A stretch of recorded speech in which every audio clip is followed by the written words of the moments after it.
Grand Rising.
Grand Rising GMH.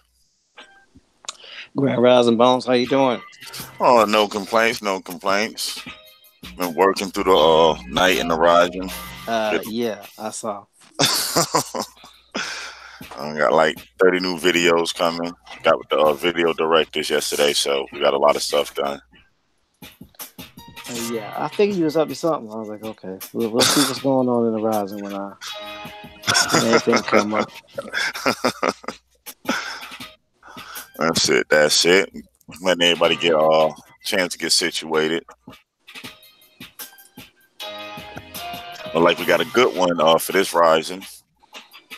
hmm I'm anxious to see if anybody did any homework yesterday.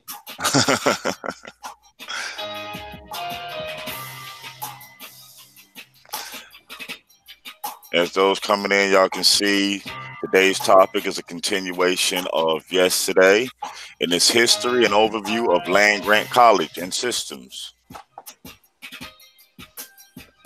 I also put the three sources in the back of this back chat too. Yeah, I'm clicking on it now and I'm waiting for them to come up.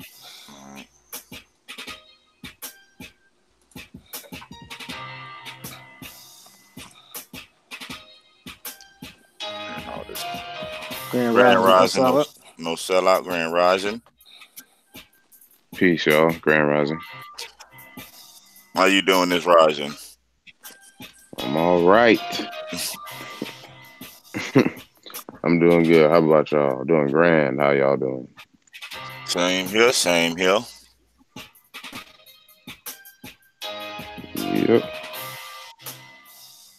So y'all Just got these y'all getting these cones set up. These cones and barrels out here. yeah, we getting the scene ready. Porta potties Man, got dropped off like 2 a.m. So it's a construction site again. Gracious. I don't know who the cleanup crew is, but when we leave, it's like nothing. When we come back, it's like these barrels is everywhere. All I hear is beeps in the morning. What's going on? I say Too many beeps and a trucks lot of backing up. swinging. Well, started with shovels, ending up with cranes.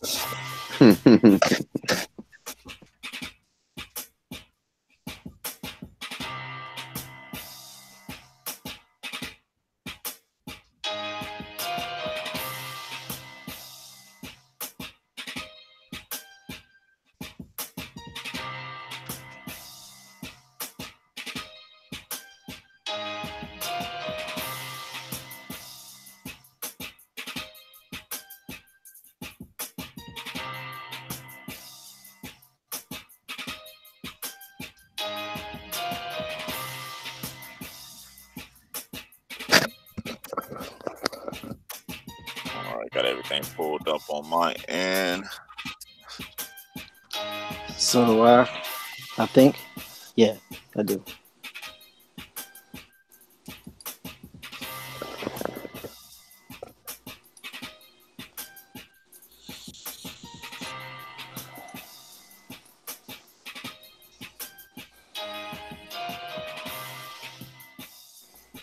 All right. Grand Rising, I am Flying Squirrel. Grand Rising, Pamela Hall. Peace to everyone that's still checking in.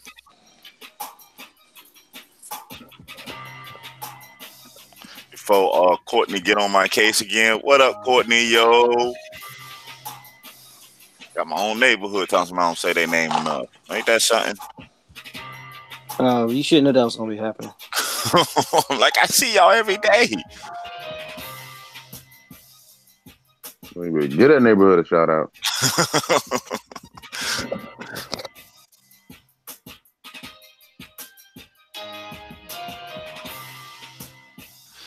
I got 2 more links to send out and we'll be ready to begin.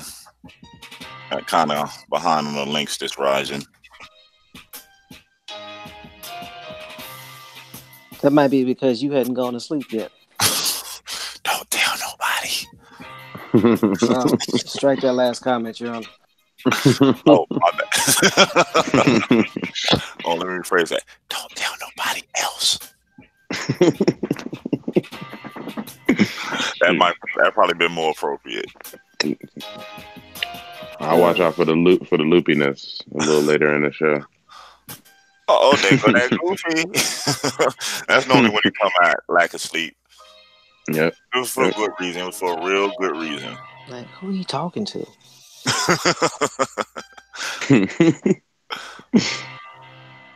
Man. Well, let me pull these up. We can start getting started because I know it's an interesting one.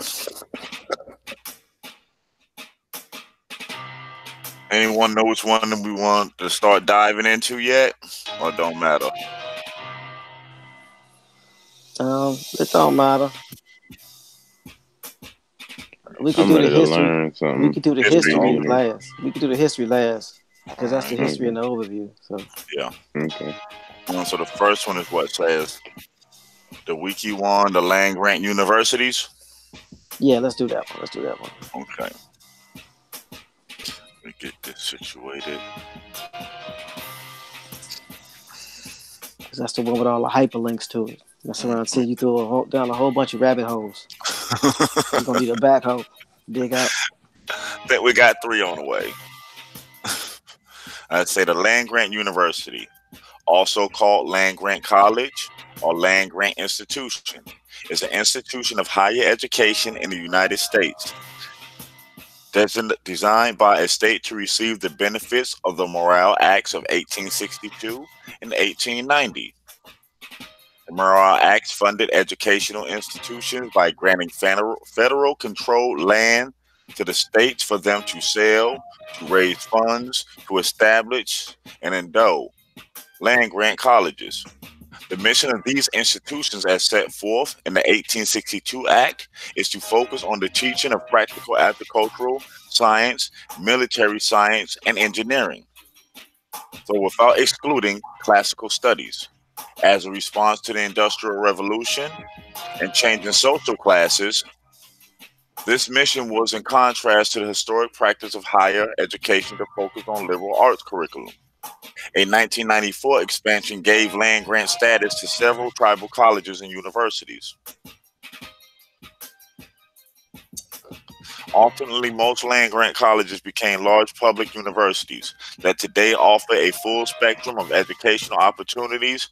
However, some land grant colleges are private schools, including Cornell University, the Massachusetts Institute of Technology, and Tuskegee University. It goes down further, stating the concept of public funding agricultural and technical educational institutions first rose to the national attention through the efforts of Jonathan Baldwin Turner in the late 1840s. The first land grant bill was introduced in Congress by Representative Justin Smith Morrill of Vermont in 1857. The bill passed in 1859, but was vetoed by President James Buchanan. Morrill resubmitted his bill in 1861, and it was ultimately enacted into law in 1862. Upon passage of federal land grant law in 1862, Iowa was the first state legislature to accept the provisions of the Morrill Act. On September 11, 1862, Iowa subsequently designated the state agricultural college, now Iowa State University, as the land grant college on March 29, 1864.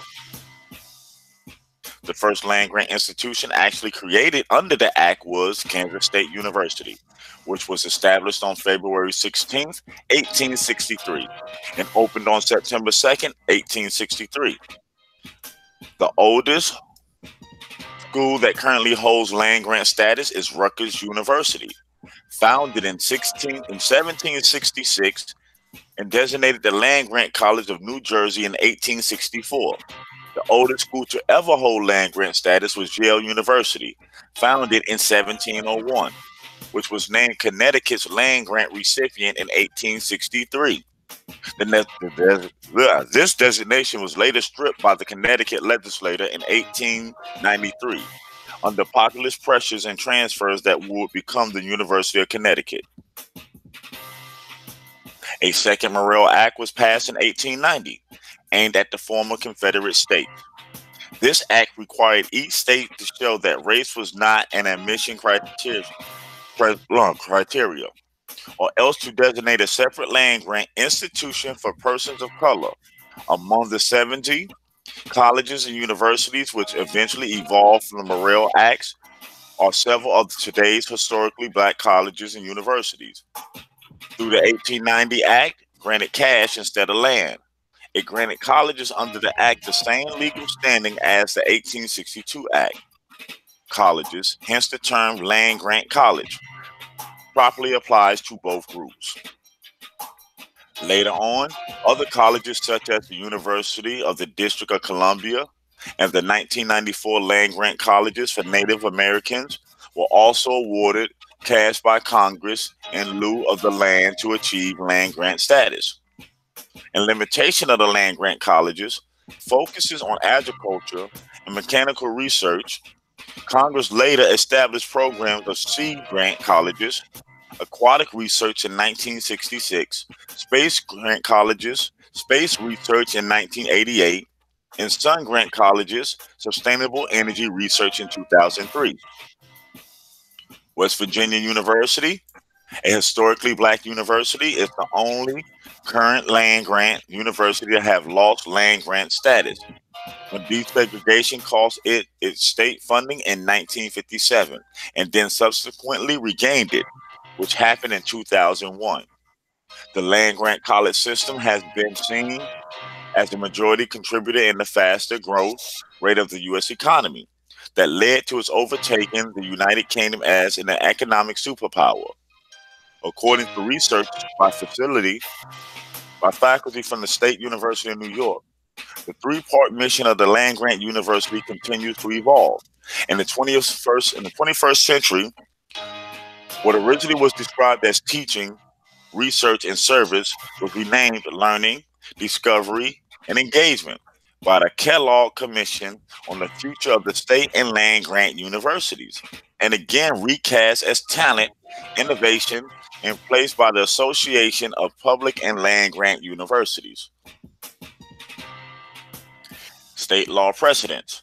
Prior to the enactment of the Morrill Act in 1862, Michigan State University was chartered under Michigan state law as a state agricultural land grant institution on February 12, 1855. As the Agricultural College of the State of Michigan, receiving an appropriation of 14,000 acres of state-owned land. The Farmers High School of Pennsylvania, later to become the Pennsylvania State University, followed as a state agricultural land grant school on February 22nd of that year. Michigan State and Penn State were subsequently designated as the federal land grant colleges for their states in 1863. Older state universities, such as the University of Georgia, which was established with a grant of land in 1784, were also funded through the use of state land grants. Indeed, land grants to educational institutions are a practice inherited from Europe and are traceable all the way back to the societies of classical antiquity. These early examples, however, offered a different mission than the practical education offered by land grant institutions established under the Morrill Act or the Michigan legislature. Since the Hatch Act and Smith-Lever Act, the mission of the land grant universities was expanded by the Hatch Act of 1887, which provided federal funding to states to establish a series of agricultural experiment stations under the direction of each state's land grant college, as well as pass along new information, especially in the area of soil minerals, plant growth. The outreach mission was further expanded by the Smith-Lever Act of 1914 to include cooperative extension, the sending of agents into rural areas to help bring the results of agricultural research to the end users. Beyond the original land grants, each land grant college receives annual federal appropriations for research and extension work on the condition that those funds are matched by state funds.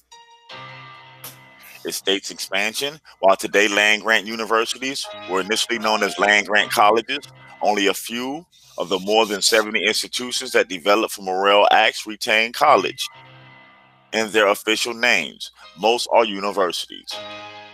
The University of the District of Columbia received land grant status in 1967 and a 7.24 million endowment in lieu of a land grant. In 1972, Special Education Amendment, America, Samoa, Guam, which is Micronesia, Northern Marianas, and the Virgin Islands each received 3 million. In 1994, 29 tribal colleges and universities became land grant institutions under the Improving American Schools Act of 1994. As of 2008, 32 tribal colleges and universities have land grant statuses. Most of these colleges grant 2-year degrees, 6 are 4-year institutions, and 2 offer a master's degree. Land grant universities are not to be confused with Sea Grant colleges, a program instituted in 1966. Space Grants colleges instituted in 1988 are Sun Grant colleges instituted in 2003. In some states, the land grant missions for agricultural research and extension have been related to a statewide agency of the university system rather than the original land grant campus. An example is Texas A&M University System, whose agricultural missions include the agricultural college at the system's main campus, are now under the umbrella of Texas A&M AgriLife. And that's the end of that article there. Anything somebody wanted to dive into? Where do we begin? Now, Antonio, you didn't miss anything. We're just going through that now. Yeah, we just read the information from Wikipedia on land grant universities. So to make sure I post that one in the chat right now, the first article. So if anyone wants it, you can download it, save it, read it at your leisure.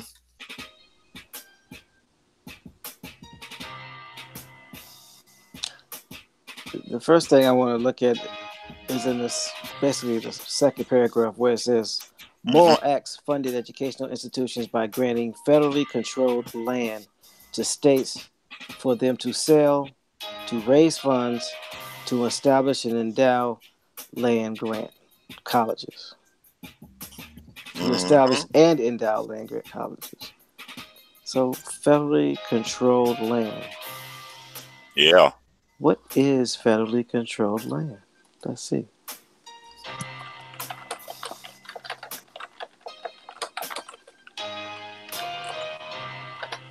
Because, we have to look up and control, and we have to look up and ask questions about everything. Yeah, and the right questions, especially how they do it. So, the definition of federal controlled land or federal lands are lands in the United States owned by the federal government pursuant to the Property Clause of the United States Constitution, Article 4, Section 3, Clause 2. The Congress has the power to retain, buy, sell, and regulate the federal lands, such as limiting cattle grazing on them. Wow. Hold on. You didn't say what I think you just said. They can dictate what you do with it. It says Congress has the power to retain, buy, sell, and regulate federal lands, such as by limiting cattle grazing on them. These powers have been recognized in a long line of U.S. Supreme Court decisions. The federal government owns about 640 million acres of land in the United States, about 28% of the total land area of 2.27 billion acres. The majority of the federal lands, 610.1 million acres, are administered by the Bureau of Land Management, U.S. Fish and Wildlife Services, National Park Services, U.S. Forest Services. BLM, FWS, and NPS are part of the U.S. Department of the Interior, while the Forest Service is part of the U.S. Department of Agriculture. An additional 11.4 million acres of land, about 2% of the federal land, is owned by the U.S. Department of Defense. So you know what's on that land. That's the military. Dun. The majority of the federal lands are located in Alaska and the western states. And then there's a legal background in it, but we can you go said into Alaska and the western states. Didn't we read yesterday that they were expanding and sending their people west? Mm-hmm. Oh, okay. Just want to make sure, keeping it in context. Yeah, and there's a map. They got the map of the United States in the 50 states, or 48 states, plus Hawaii and Alaska. And you will see that majority of the red, what it indicates that they own the land, is out west from Montana, Wyoming, Colorado, New Mexico, west to California. It's almost all red.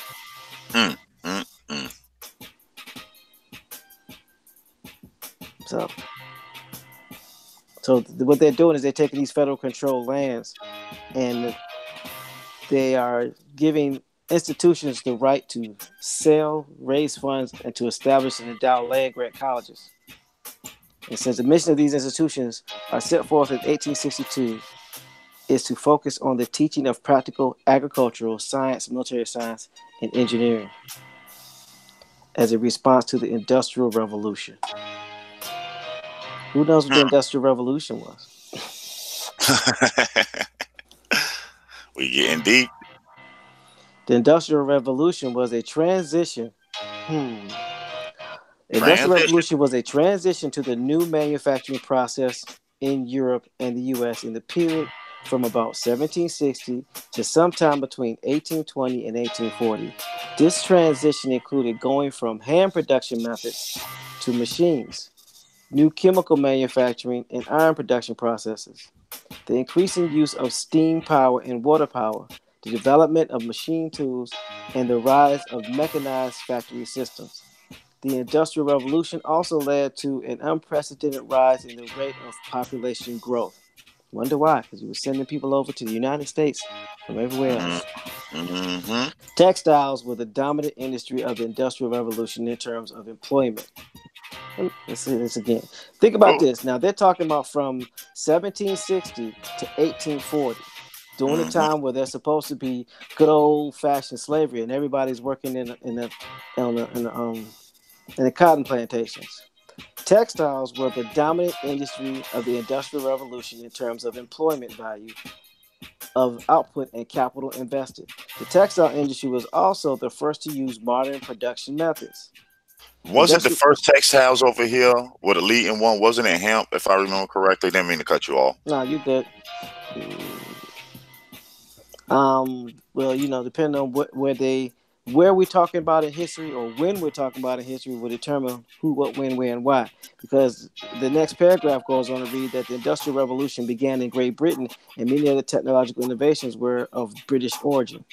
By the mid 18th century, Britain was the world's leading commercial nation, controlling a global trading empire with colonies in North America and the Caribbean, and with It, some political influence on the Indian subcontinent through the activities of the East India Company. The development of trade and the rise of businesses were major causes of the industrial revolution. so they gonna give them credit just because they put colonies on somebody else's stuff. But that's interesting because I thought the Revolutionary War was what caused the separation between Great Britain and the United States. When you read, and now there is no separation between Great Britain and the United States.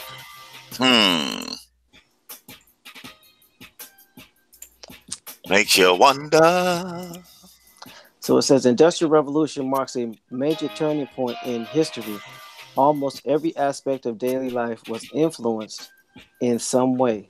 In particular, average income and population began to exhibit an unprecedented sustained growth.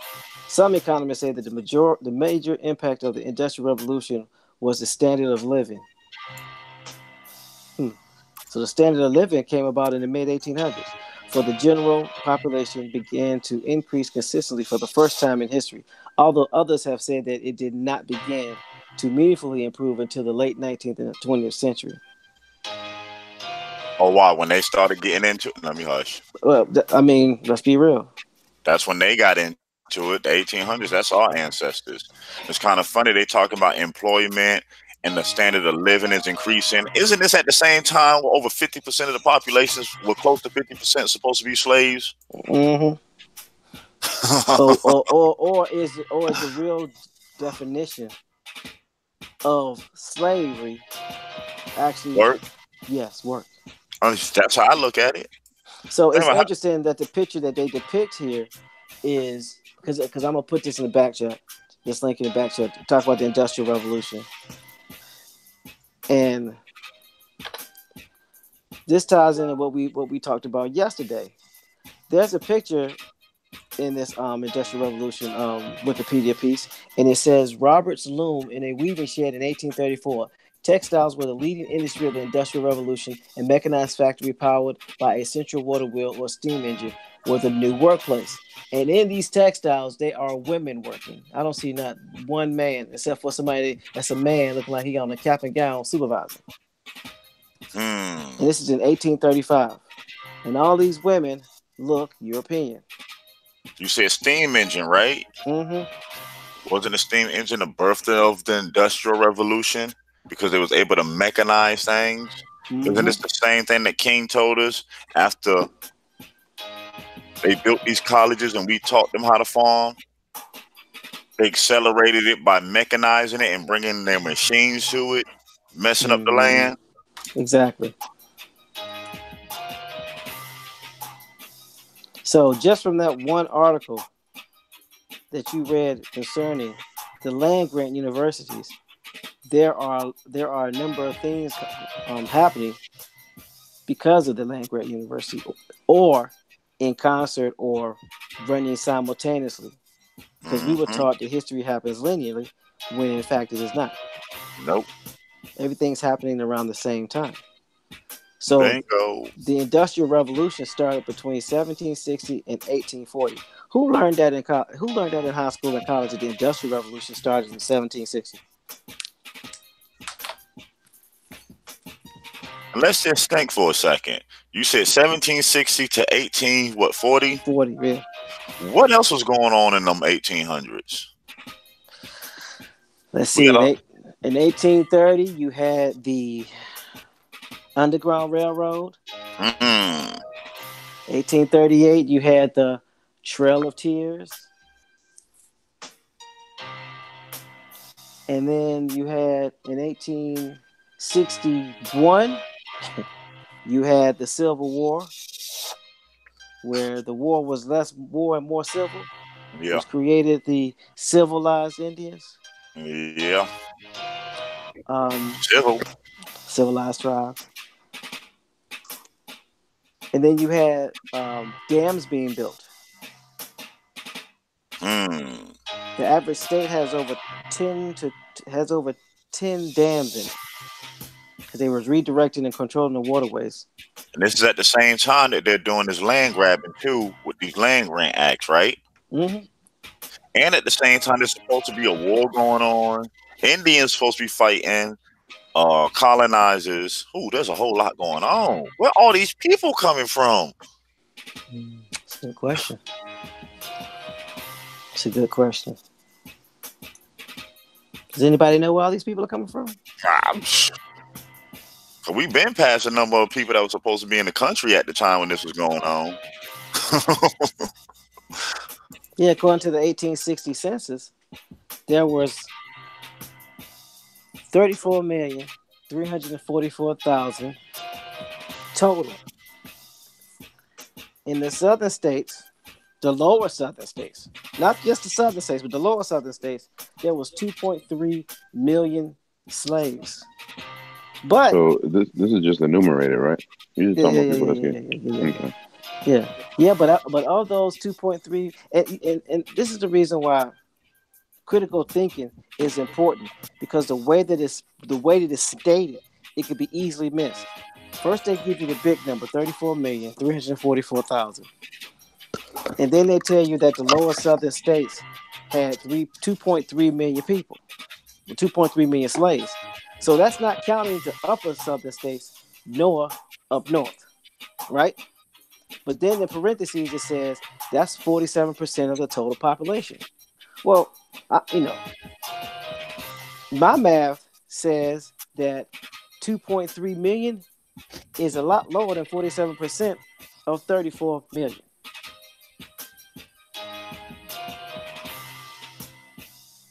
They're playing games right in your face. I don't want you to do no math.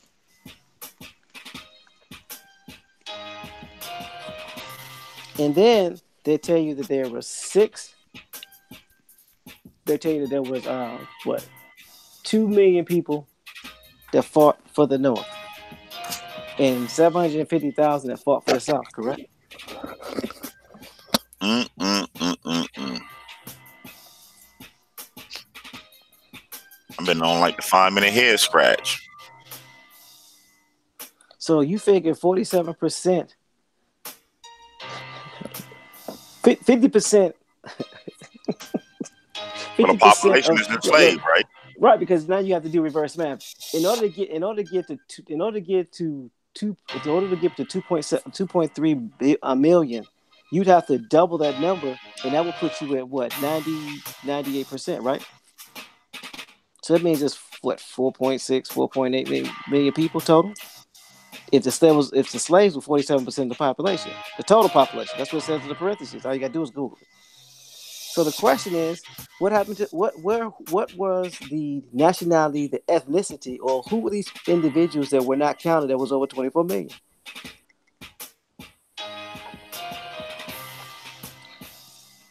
Because if you just gloss over that, you don't look at the math, or how things are perceived. You just listen to what you're being told.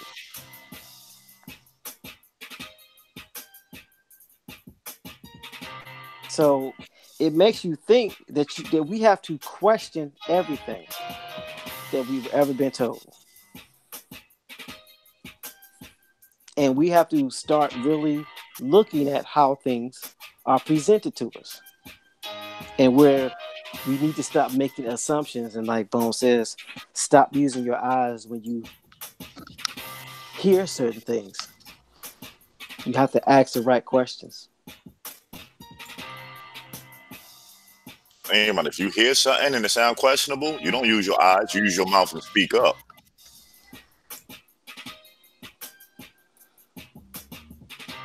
So we've Crazy. been we've been told what to think. We were never taught how to think.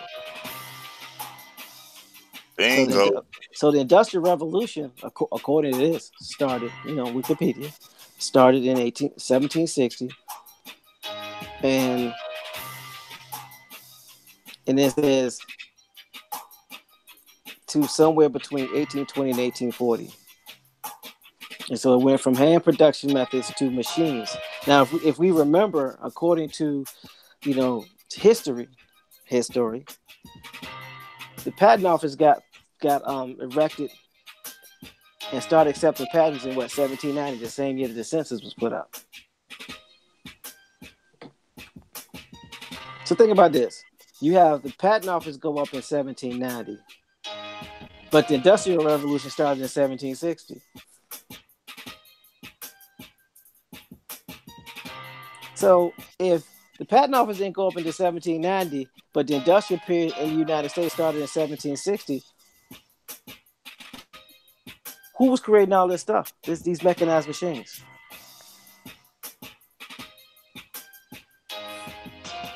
Because according to this, the patent office in the United States was 30 years away. Hmm. Come on. Come on. Yep. Bring them two backhoes over here. Yeah, well, yeah. Let's go. It's gonna be a long year. Let's go. See, this is the thing they were scared that we would do. They were scared that we would start asking questions. Because remember, again, I'm a little bit more chronologically gifted than most people in the chat and in the panel. So I remember when we were in school, we were given dates when it came to history. We were taught how to remember dates and what those dates represented, but we were never, ever given a test on the relationship to those dates and how those dates worked in concert with one another. Yeah, same here. They never did that. They just taught us historical dates, but yeah. And they So, never teach you all at the same time. It's like I remember back you start like in the 1800s. It might let's say 1860. In the next chapter, it'll jump to the 1900s. Then it jump back some. You know what I'm saying? So it's never at the same time, so you can put it together. yeah, because you figured that time you were in what, third, fourth grade, Hmm. and that's the time where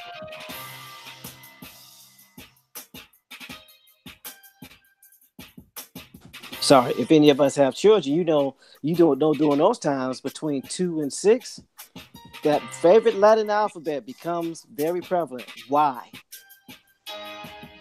Why this? Why that? So they had to, when I talk about they, I'm talking about the school systems, had to make sure that they guided those questions. So instead of allowing the children to ask questions, the children were asked questions. And then they had to regurgitate or repeat what the teacher said, thus curbing them from asking questions or using their natural ability to deductive reason and to critical think. So they had to take that out of them. So we must be very careful when we're reading this information and don't just read the whole thing and then accept it at face value. We literally have to pick this mess apart. Because if you figure, based off of the first paragraph, or the first paragraph in the Land Grant University information according to Wikipedia, there's a lot of stuff that you have to dissect before you even get to the second or third paragraph. Yep. And then they put the links in there for you so you can go do the research. But how many people actually stop and go look at it and then make a comparison and then ask the question like, well, if the patent office didn't come in existence till 1790, but the Industrial Revolution started in 1760, Uh-huh. who were the people that was inventing and creating stuff? Bingo. You, my friend, have asked the right question.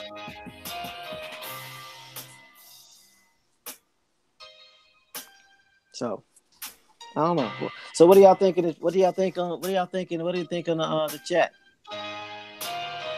Y'all get at us. Let us know your feelings.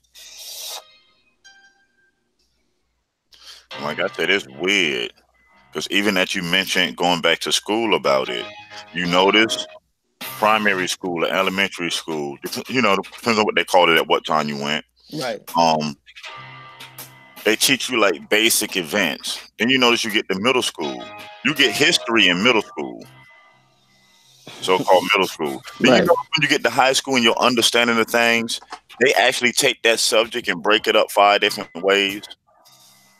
Mm-hmm. Politics is part of American history. You understand everything is separated. Geography is separated. Social studies is separated. World history is separated. They take one subject and they break it down to small little pieces so you never get the whole story. And by the time you took all the little classes and put it together, you be forgot things that you done did 20 years ago. Exactly. By design. Because they wanted to make it appear that our history stretches further than what it actually does, when in fact it doesn't. A lot of this stuff didn't start happening to the early 1800s, late 1700s, early 1800s, because they had to establish relationships with these Indians in order for them to start maneuvering and gaining the confidence, so they wouldn't get murked on the regular or killed, taken out. And I think we was mentioning that yesterday in the conversation that when people tell the story, we must remember that the Britons only had 13 colonies. They did not come into Georgia until the 1800s. So they had 100 years up there in the Northeast to make friends and contacts with different tribes. We read about it all the time. How else can you have the Iroquois helping the Europeans write a constitution if they didn't have a working relationship? Let's think.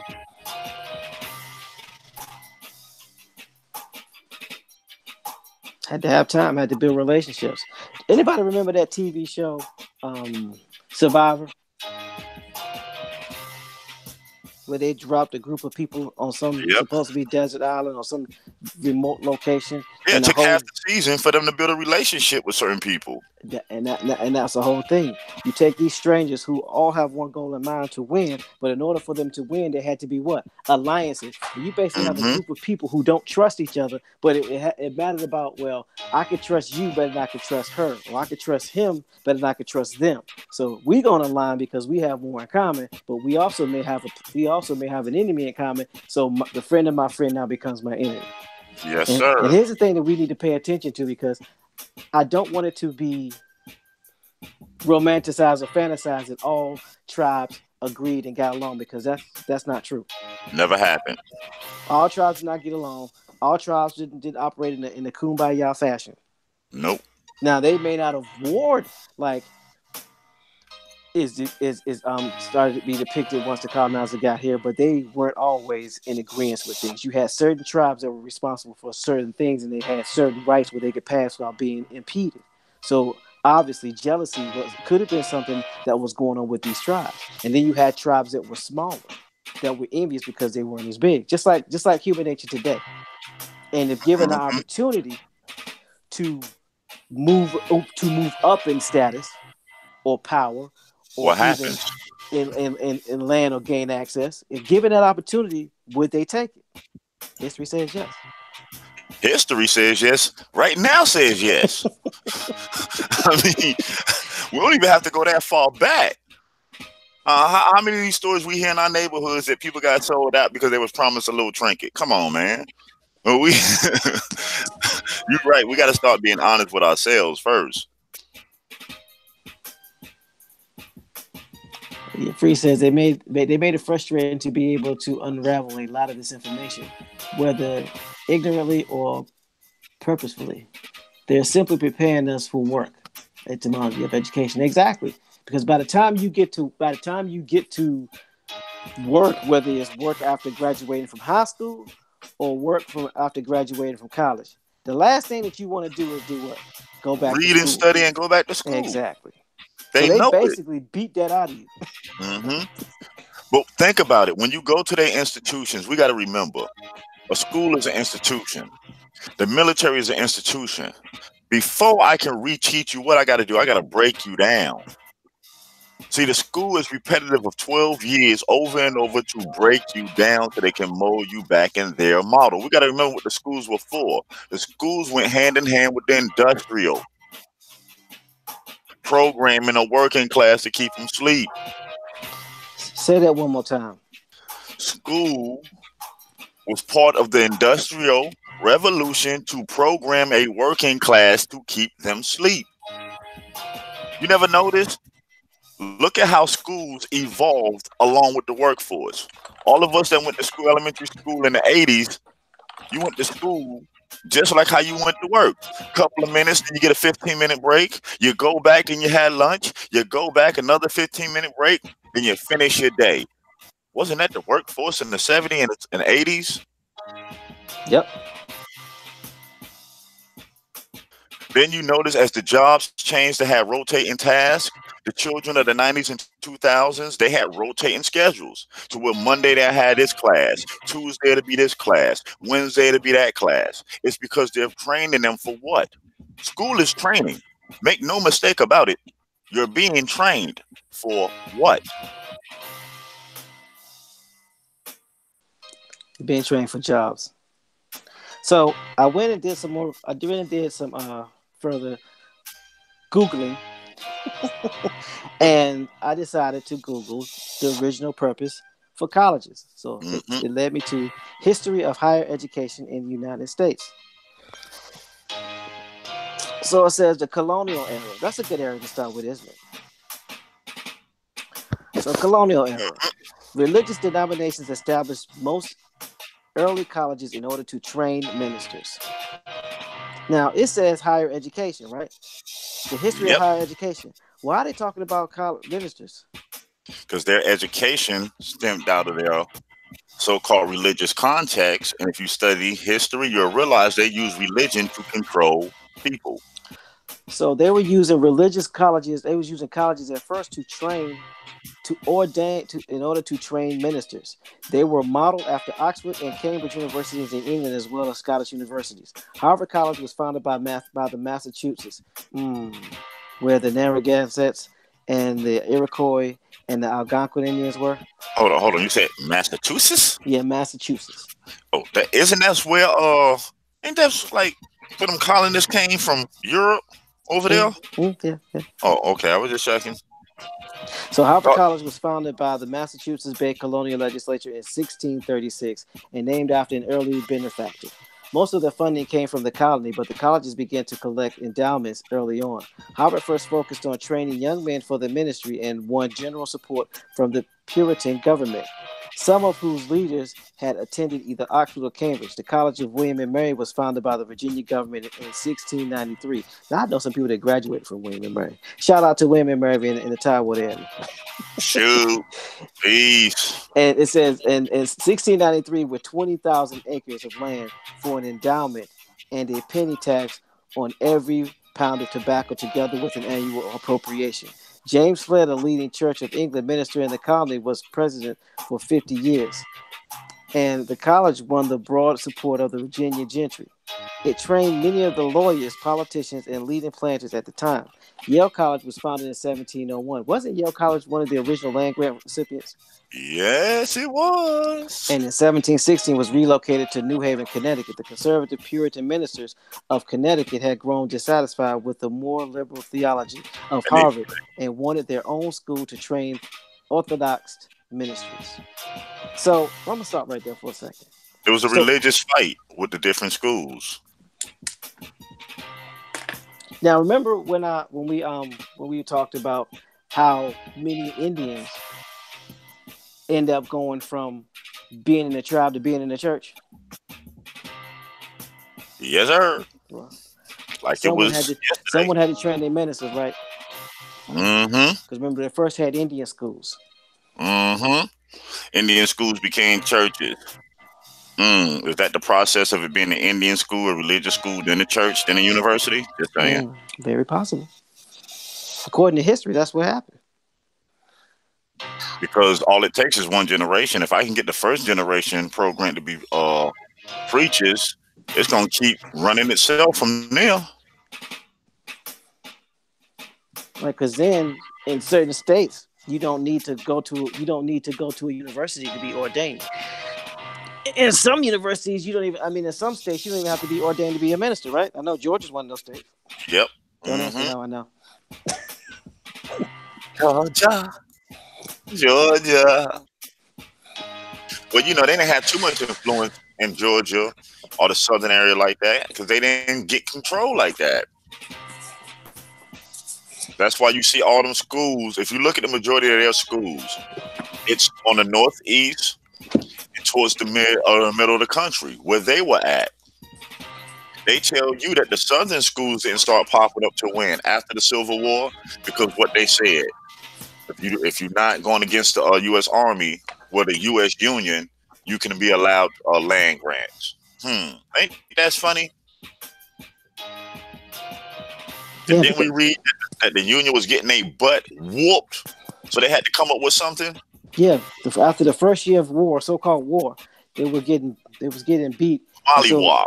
so the land grant was in response to that because the land grant came about in 1962, when according to history, the Civil War started in 1961. So merely a year after the Civil War started, then you start having politicians um, try to get the land grant act passed. I got a question. Could it be they were losing the war, right? And they needed some tribal help. And could it be the Land Grant Act is how they got tribal help to fight other tribes? Because it do seem like we got a band of Indians that ended up with some allotted land when nobody else got it. And they got that word civil put in front of them. I'm just thinking out the box, this rising. What is so let's look at it in its basic form. What is a war? A dispute between two parties. And it's normally a dispute between two parties where there is some form of violence where one side or both sides acted upon each other, right? Yep. Okay. And we already read the definition of civil, right? Mm-hmm. Okay. So why would you put civil in front of a war? Basically, it's telling you it wasn't a war. How can you have a civil war? Come on. Let's listen to the words, relatives. Civil mean I'm acting accordingly, peacefully. I'm being civil. And it's a war. Huh? And I know some of y'all out there, history majors, are going to say, well, civil means in like kind from the same community. So thus it was a civil war because it was a local war. Okay, I'll give you that. But according to the census and what was going on at that time, there was no way they could have had a war and be doing all this stuff simultaneously. Mm-mm. So if you can answer that question, with how you have over half the population is supposed to be slaves. You're building railroads, you're building schools, you're expanding west, and you're fighting Indians. And also, let's not forget the Union consisted of two states. Those two states whooped all of the South.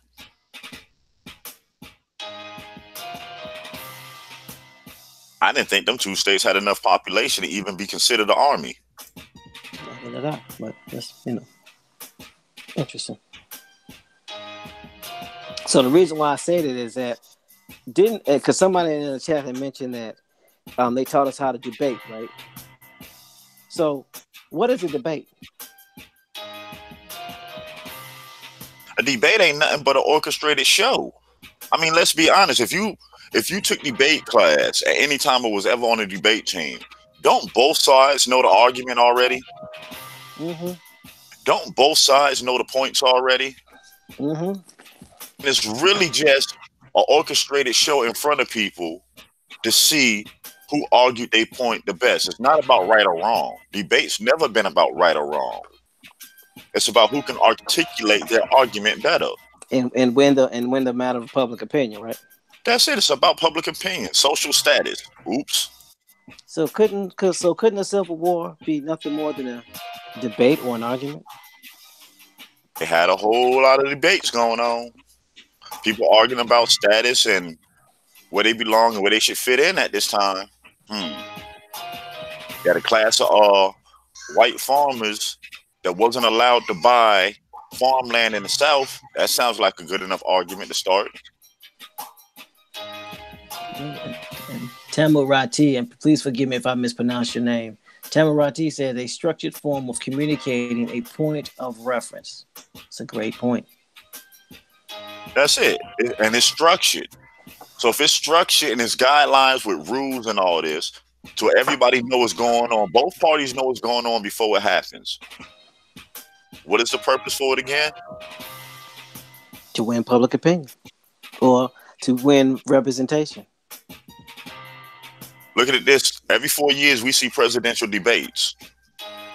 What is it for? What do? They just sit in there, parring with each other to sway, like you may say, to sway your perception, so you feel like okay, they got more in common with you, so that's where you're gonna swing and put your vote. It's a show, my relatives. It's a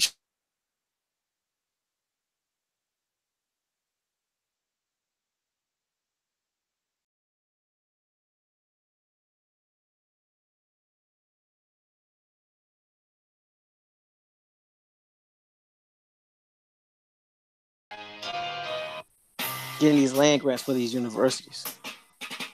mm-hmm. Yeah, something that costs. 30,000 Yeah, acres per representative. yep. So somebody wanted representation that wasn't getting it. We already had a conversation about that. So, Negroes had rights and was voting since the 1800s. So-called free white men had rights since they came up on our shores. Who missing in this group? Oh, slippery slope, sticky situations.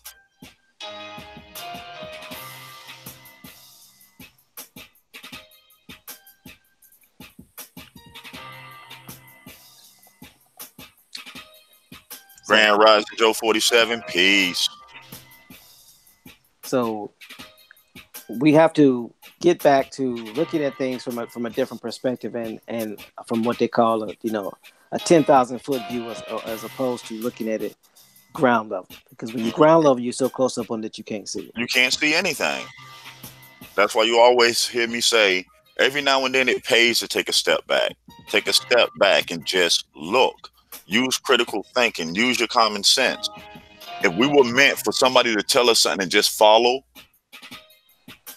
why would we have a brain to think and rationalize for ourselves? If it don't make sense, it don't make sense. So when did the Land Grant Act get passed? 18 what?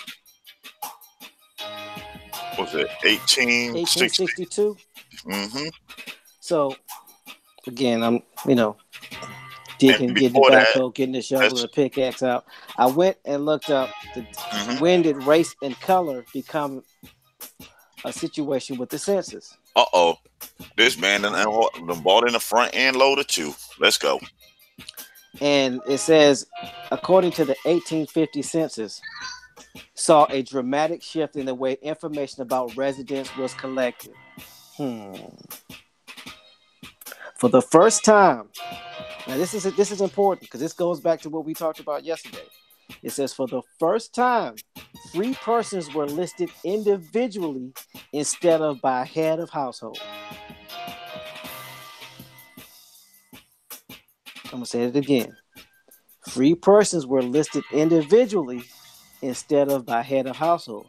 There Now I were got a two question. questionnaires. Go ahead, bro. If you got a population of slaves, right? And you're doing census, why would it benefit for you to start doing it individually instead of head of household? If their population is supposed to be the owners and stuff, right? Wouldn't it benefit them to only mark the head of household because that's showing ownership? Mm-hmm. But they changed it to represent individuals. I wonder why. It says there were two questionnaires, one for free inhabitants and one for slaves. The questions of the free inhabitants scheduled about color was a column that was to be left blank if a person was white, marked B if a person was black, and marked M if a person was mulatto. Slaves were listed by owner and classified by gender and age, not individually. And the question about color was a column that was to be marked with B if the slaves were black and M if mulatto. So it says B if the slave was black, or M if the slave is mulatto, right? Mm-hmm. But don't we? What year is this again? This is 1850. 1850.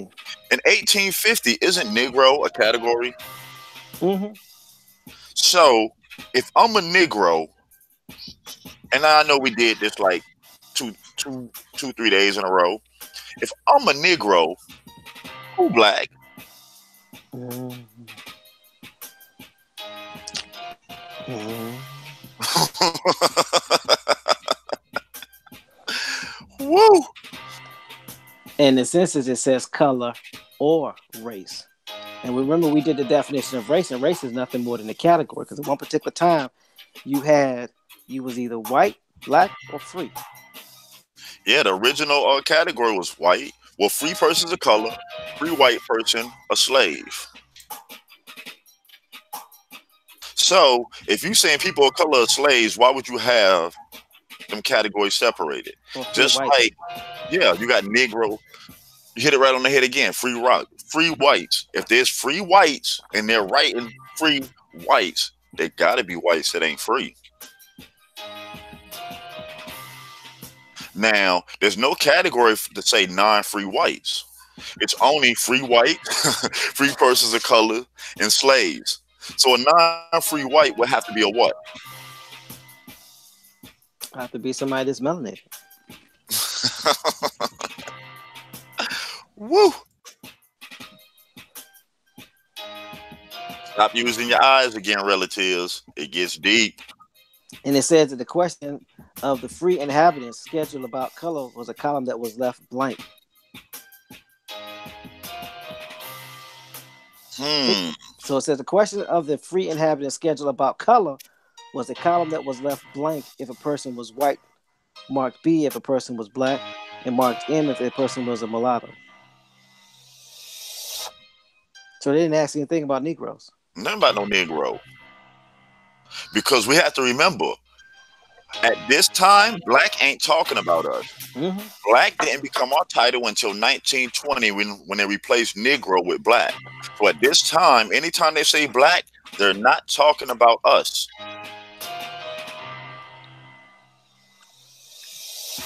So the reason why I went and looked at that because this is during the 1850 census, 10 years prior to the Civil War, and also 10 years prior, or a little bit earlier, than the Land Grant Act. Because you have to understand who was owning this land and why was it so important to get the South to move out west. What was going on? Who were the individuals with the grievance? Mm-hmm. Could the individuals with the grievance be the individuals who had the least amount of power? No Who say had the so. least amount of say so? No rights. Couldn't vote. Couldn't own anything. What class was this? Come on now. Let's see who's been listening to pay attention. Where is that? Where is that?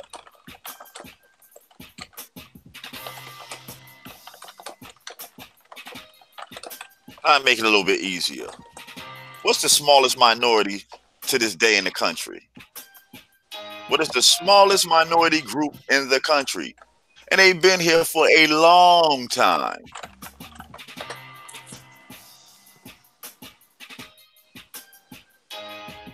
Records showing they were the first sent over here slaves.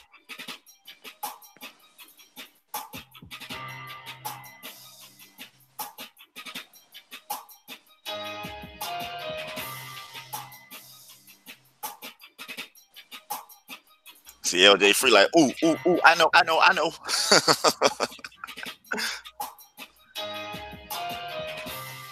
Remember, relatives, free people of color, considered the Negro, had voting rights since the 1800s. Free white persons of color, white men, had voting rights. Who are we missing in this equation here? Who are we missing?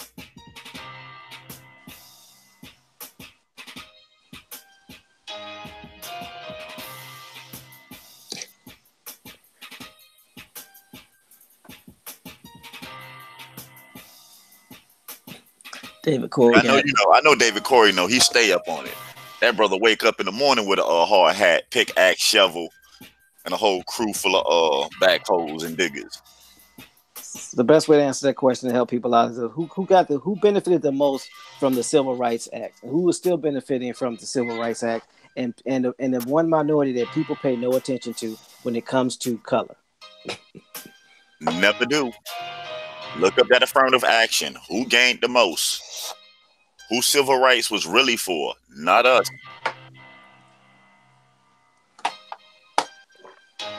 Go back, look at them movements, look at them lines. The third party is there.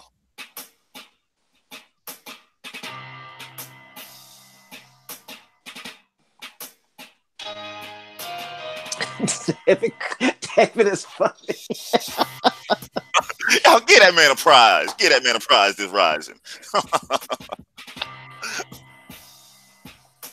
He giving it to him out there. Yes, y'all do your research and you'll realize the white women of this time had no right, had no say so, couldn't own property, and even vote. Matter of fact, how did these women even get the right to vote? By using the Aboriginal woman.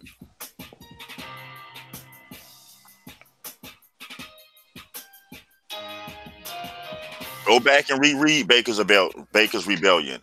Who's the major class there to have the grievance? Didn't they tell you that these people were a slave class? And then all of a sudden, out of the blue, they said their children would be slaves too?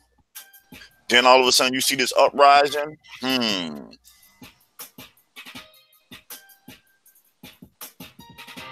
And then we find out at the same time, TMH, we have mental asylums that's locking up women, popping up all over the place at the same time too. At record rates, and you could put a woman into an insane asylum for little or no reason. Well, what they said back then in the 1800s, if a woman menstrual cycle skipped or jumped to act irregular, she got committed. If a woman did anything that was deemed outside of a male constructed society, she got sent away. So we do know in our culture, ownership was defined by who? Ownership of property and stuff was passed down through who? And by who? The Aboriginal woman? So if I come over here and I marry an Aboriginal woman, I get tied into the land, but I don't have no say so. But now we got these places opened up to where we can send these Aboriginal women to remove them. Get them committed. Then the slave master, what we said, teammates, turn around and marry the slave. We done heard this story before. The problem is we keep using the eye test and looking at it wrong. We all know that the masters married the slaves. And if the slaves are white women,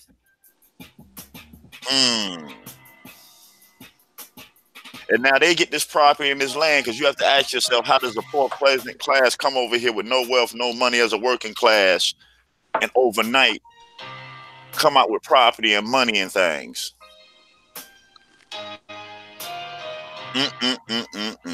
Let's keep digging.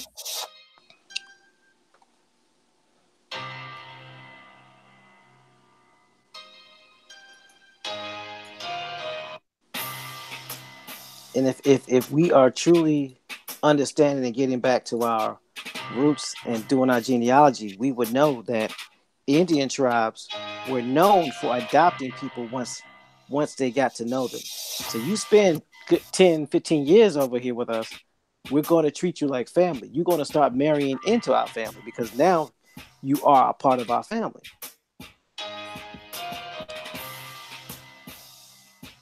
How do you think the Constitution was written in Algonquin? How do you think the Bible was written in Algonquin? They didn't just come over here at pointing the sword at the throat of an Algonquin tribe and say, "You better write this Constitution, this Bible, or we're gonna take you out." It didn't work that way. They gained the trust of the Algonquin and the Iroquois Indians, and these Algonquin and Iroquois Indians basically became ambassadors for these people. Facts. I They mean, were come some of on. they were some of our first teachers in Indian schools. They're the ones that end up going to these universities and getting their degrees in ministry and running churches and Mm-hmm. teaching us. Remember, there were Indian schools before there were Any other universities. school? Yep, they were Indian schools first. Think about it. When a child is born, doesn't it take that child 3 to 4 years to even learn basic communication like the English we speak now? 3 to 4 years before your average child is actually having an understandable and a comprehensive conversation. So now you're talking about a whole different class of people, and they have to come over here and learn the language. So that, yes, they built relationships. We heard about colonists coming over here and never being seen again. So they say. So here's something to think about. If that was going on, it's even mentioned in many books and many diaries from these colonizers that came over here. They said that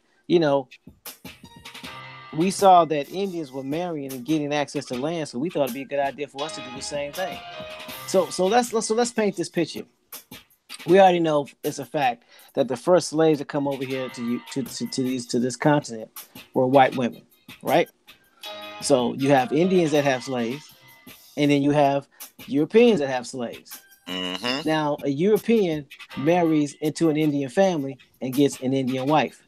Mm-hmm. Break it If down. so, those Indians already have slaves. So what is he gonna have? He's gonna have slaves too, a Mm-hmm. white woman slave, right? Yep. Because they've never in those people's cultures have ever had any. They were never equal. So they didn't Never. have a problem with them being slaves because they was A because they woman were was they were never some of the look they were some of equal. the major pawns as far as being trade bait in in the Islamic countries. Yep. Arab slave trade. Majority of women being slaves, pushed back and forth. So Being we already know how they thought about their women. So them being a slave and marrying an Indian wasn't a problem for them. So then as they start to get their own parcel of land and start to have their own acres, now they have domain and rule over their property because it's them, their Indian wife, their slave white woman, right, and their mulatto kids. So if I as a colonizer wanted to get access to the land, all I have to do mm-hmm. is start saying that my wife is acting irrational. She's being overexcited in the church, and she needs to be looked at. Or But once she basically, she get just don't committed, want to listen to her husband right? at So this she gets time. committed. So now he has the land, and then once he has the land, he can marry who he wants because she commit. She's committed to an institution. And I'm gonna say Then it he again. marries a white woman that's been taking care of those mulatto kids. Mm-hmm. Then they have kids. Mm-hmm. And now they pass his property and stuff down through their families. So the question that I raised was, who was it? Thomas Jefferson said his slave was he had children by her. Was it Sally Hemings? Mm-hmm. I bet if Yeah, y'all I do know. some research, y'all realize that Sally Hemings was an Indian. Thomas Jefferson was married to her, had children by her, then committed her, and then he married Then married a slave, his slave. a white woman.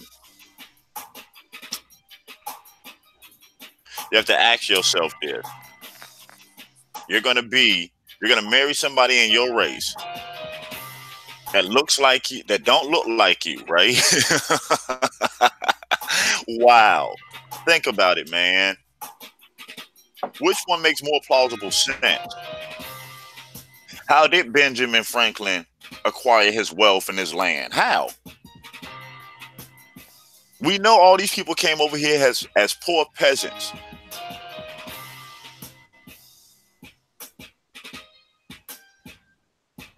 America didn't get founded till 1776. So how did these people get all this wealth? Where was it coming from? They didn't bring it over here with them. Remember, the stories, they came over here with nothing. Didn't even know how to bathe.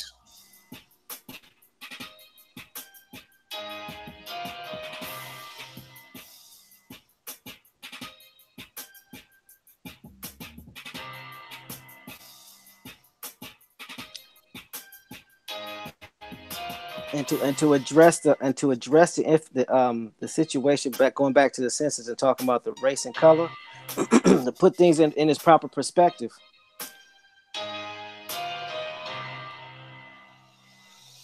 During the time of the Negro, during the time of the Negro Wall Street, they were using the word Negro.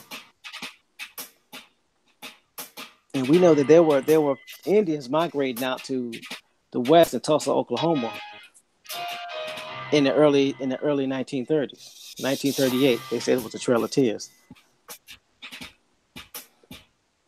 So there were already Negroes out there. Some went willingly, especially after the what they called Louisiana Purchase in 1807 or 1803. So how do you build up a civilization, and then in 18 what was it? They said it was destroyed. What was it? They said it was destroyed, and there was a race riot in 1921. Right after, but think about it. The race riot of 1921. What happened in 1920? Didn't they take Negro off of us and we became black in 1920? It says 1920 census questionnaires were similar to 1910, but excluded a separate schedule for American Indian. Excuse me. And HIN and KOR and FII were also added to the color or race question, signifying Hindustani, South Asian Indian, and Korean and Filipino, respectively. So you figure 1921, that changed, because in 1921 was after the 1920 census. Mm-hmm. Because in 1910, the census was similar to 1900, but included the reinsertion of mulatto and the question about the mother tongue of foreign-born individuals and individuals with foreign-born parents. OT was also added to signify other races, with spaces for a race to be written in. This decade's version of the Indian population schedule featured questions asking individuals proportion of white, black, or American Indian lineage.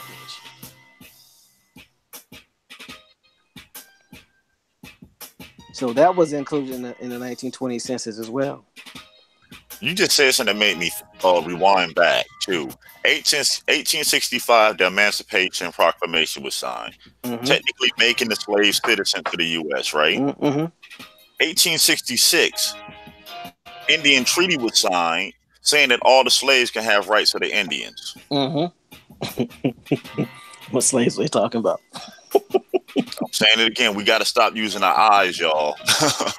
Because 1906, you have these people that don't look like us arguing to Congress that they can't let us in and they got to remove us because there's too many of us. And in a vote, they can never have power.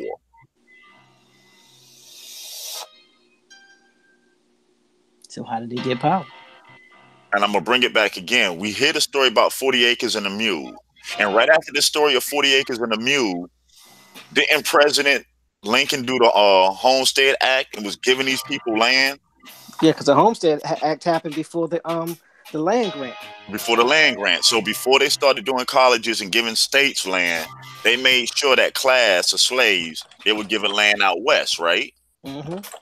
So who was given land out west? In Iowa, Kansas, South Dakota, North Dakota, Minnesota. Let's think for a second.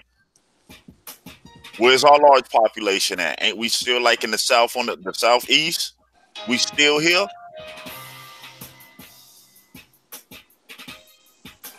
So I typed in 40 acres and a mule because you know me.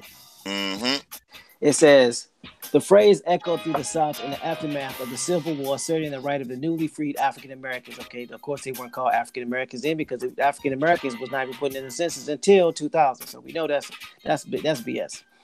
The newly freed Negroes. Well, let's just say the newly freed blacks to redistributed lands, particularly those plantations confiscated by U.S. troops during the war, as compensation for unpaid labor during slavery. All Many right, pause historians. for a second. Pause real quick. You said the plantations was seized by the federal government, right? Mm-hmm. Who live in these plantation houses now? So if they seized them and gave them to people, they gave them to the class that didn't get paid, right? Mm-hmm. So when you go through the South, who living in these houses in these areas now? Let that marinate, y'all. Many historians trace the phrase to General William T. Sherman's Special Field Order number 15 issued on 16 January 1865, which set aside a 30-mile tract of land along the South Carolina and Georgia coast for former slaves and promised the armies help securing loaded mules. In addition, the Freedmen's Bureau initially was authorized to divide abandoned and confiscated lands into 40-acre tracts for the rental and eventual sale to refugees and former slaves. Refugees? Y'all know what a refugee is, right? Can you be a refugee in your homeland? No. Oh, okay. I was just checking. Okay, so despite the efforts of radical Republicans during the Reconstruction period, however, significant land redistribution measures ultimately were abandoned and virtually all Southern lands were returned to white owners. The resulting sharecropping system left the social and economic structures of slavery essentially intact in the South.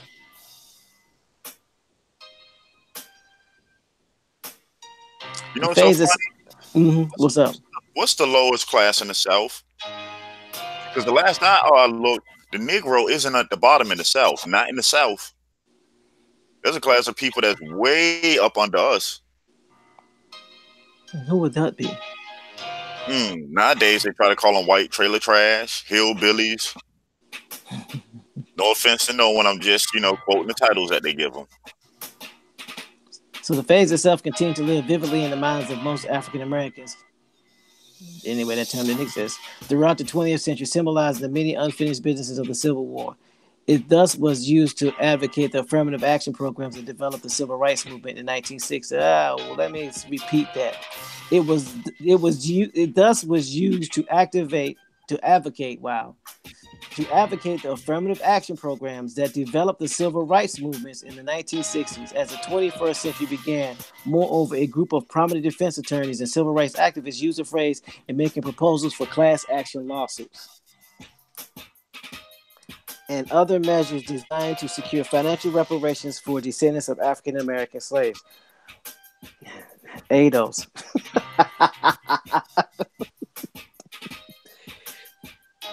Remember that? Don't it seem like they had that mechanism for ADOS already set up?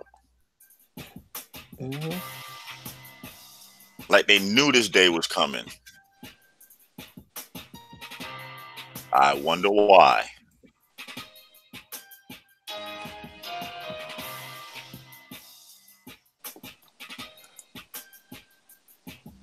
So all this stuff is going on simultaneously, but they want us to brush over and learn history the way they teach it. That's why it's very difficult to just read history and not go into depth and start really trying to understand and pay attention to what they're trying to tell us or what they're trying to not tell us. It's always in the wording. If you read it with an open mind, remove your eyes when you read it. Remove your eyes from it. Don't use your eyes to see the image of what been burnt in your brain over your lifetime.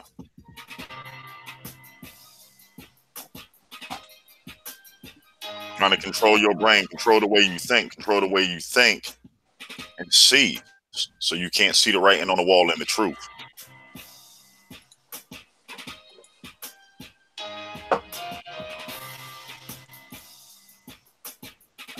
So where do we go from here?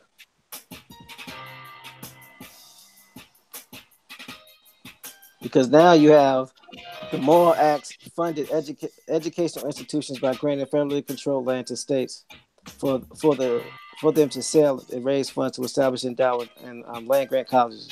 Okay, and then so this was for agricultural science, military science, and engineering, where universities were originally used to do what? Teach ministers. So there was a shift because they needed people to move forward in the industrial age because everything was becoming mechanized. Because you're talking about from 1760 up until what? 1890. Yep. So you had to retrain your slaves. For new labor force, new direction of labor.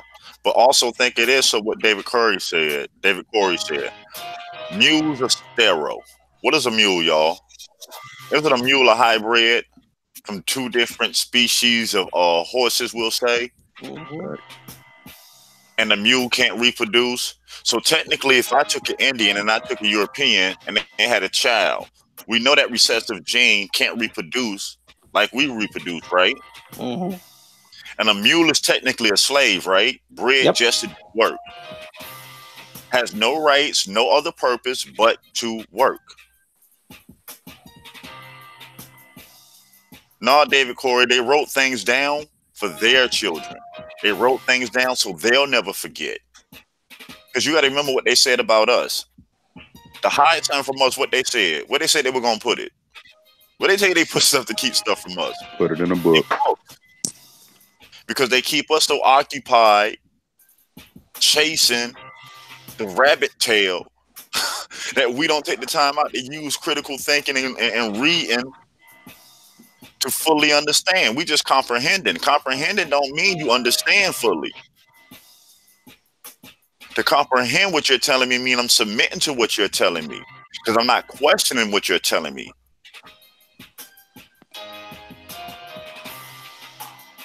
And one of the easiest ways to test what you comprehended was what?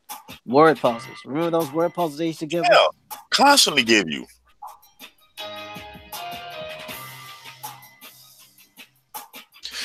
Yeah, David Corey, but who is the Negro? Yeah, they put it in the book to keep it away from the Negro. But who is labeled a Negro in the 1800s, in the 1700s?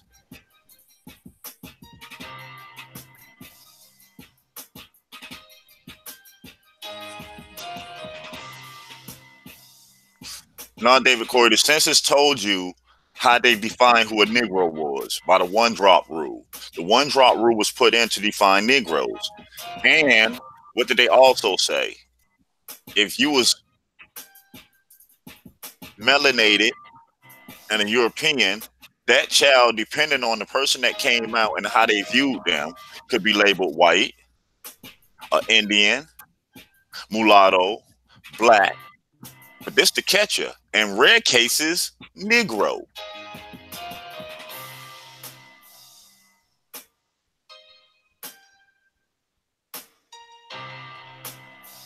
Mm-hmm. Facts whites couldn't read. You know how they couldn't read?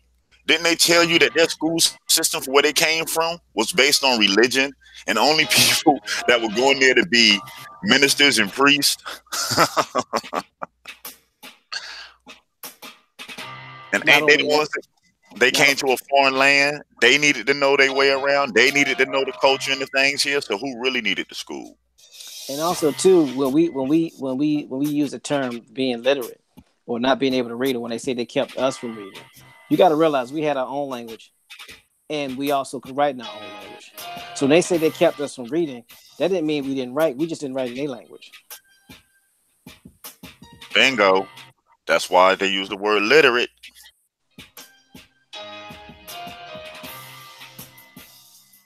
So I'm literate in Spanish and I can be illiterate. Well, I can be literate in English and illiterate in Spanish. I mean, I can't read and write. that means you can't read or write Spanish. Bingo.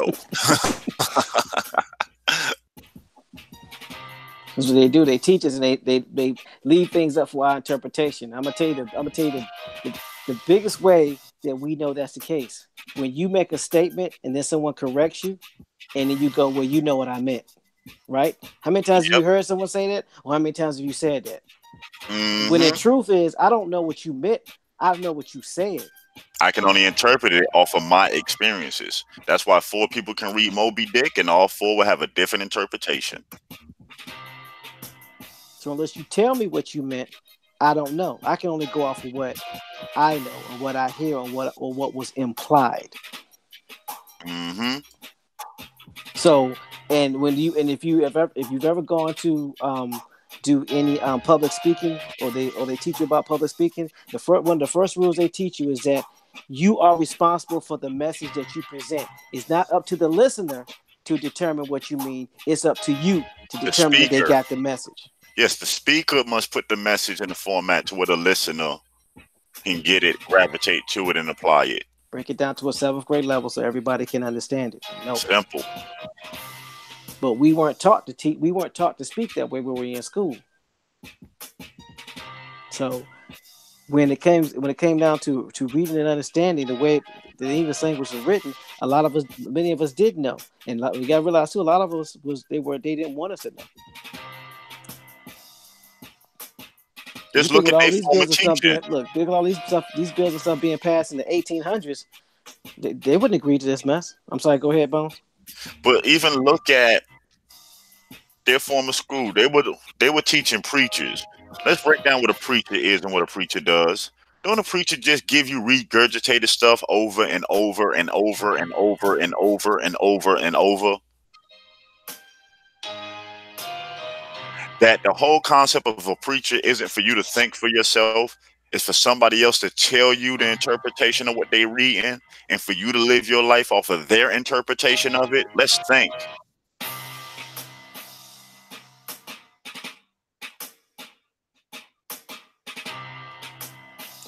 So a preacher, a person who preaches, especially a minister of religion. So let's go to translations. They got the Latin, which is called a predicator. Predicator. Pre- Predicator, excuse me. And then it was preacher from old French, and then preach in English, and then preacher Middle English. What is the role of a preacher? What is Their Middle main English? job, their main job is to bring the word of God or scriptures from the Holy Bible to the people. They do this through preaching or evangelizing to congregations who gather to hear them speak. The official title of preacher is usually pastor or minister. They administer the information. Who information and what information is the key.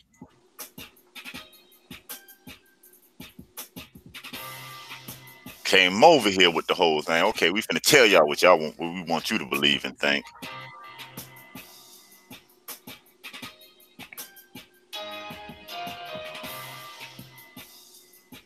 All I can say is my.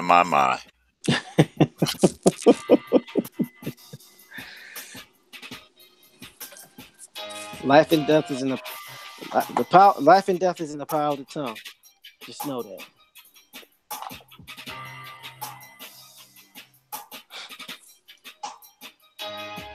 So where do we go from here, Bones? From here now, it's like we always say. As the people, we have to start tying back into our story. Start doing our genealogy to find out where we come from. And the reason why that's important, so we can find out what parts we play in this mess. All of us have a position to play.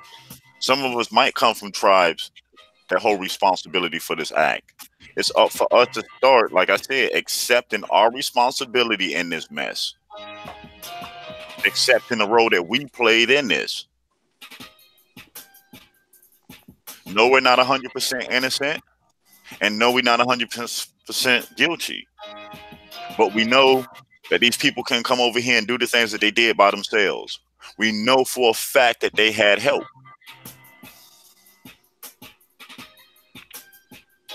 And many of our ancestors helped them, either intentionally or unintentionally, Hmm. but they helped.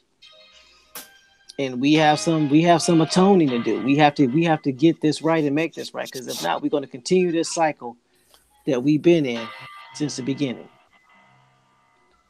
until we get it right. Until we stop pointing the finger, waiting for somebody else to fix what we did. Because if you think about it, if we were first in everything, meaning we were, we the first to do this and we're the first to do that, we're also the first to mess up. We can't always take claim first for everything good and then blame somebody else for the stuff that happened bad. If we're the first in everything, if we're the best of cream of the crop, that means we're the ones that made the first mistake. We the ones We that did committed it. the first sin. We the We ones did that it. perpetuated all this. So if We we did if it. so if we're not going to accept that responsibility, then why are we here? And that's the first thing. What they tell you with anything, before you can move forward, to start self healing, to start fixing problems and situations, you must first take responsibility for the actions that were done.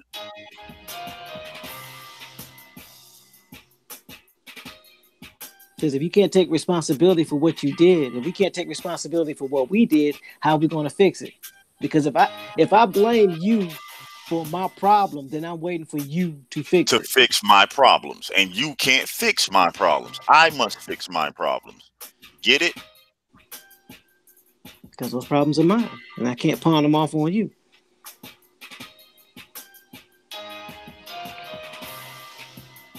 So Facts, David Curry. I could agree with that. This is our curse for not following the laws that were given to us, not staying on code, forgetting our tribal ways.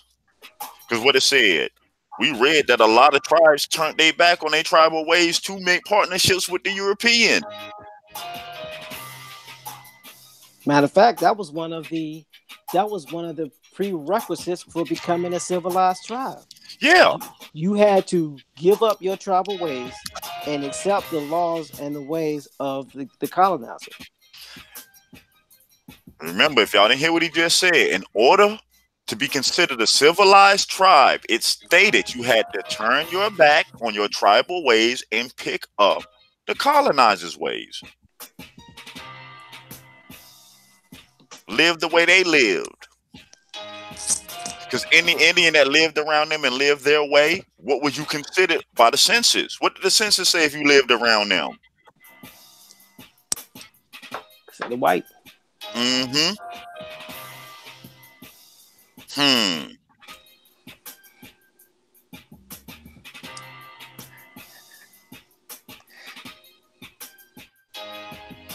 Tamarati.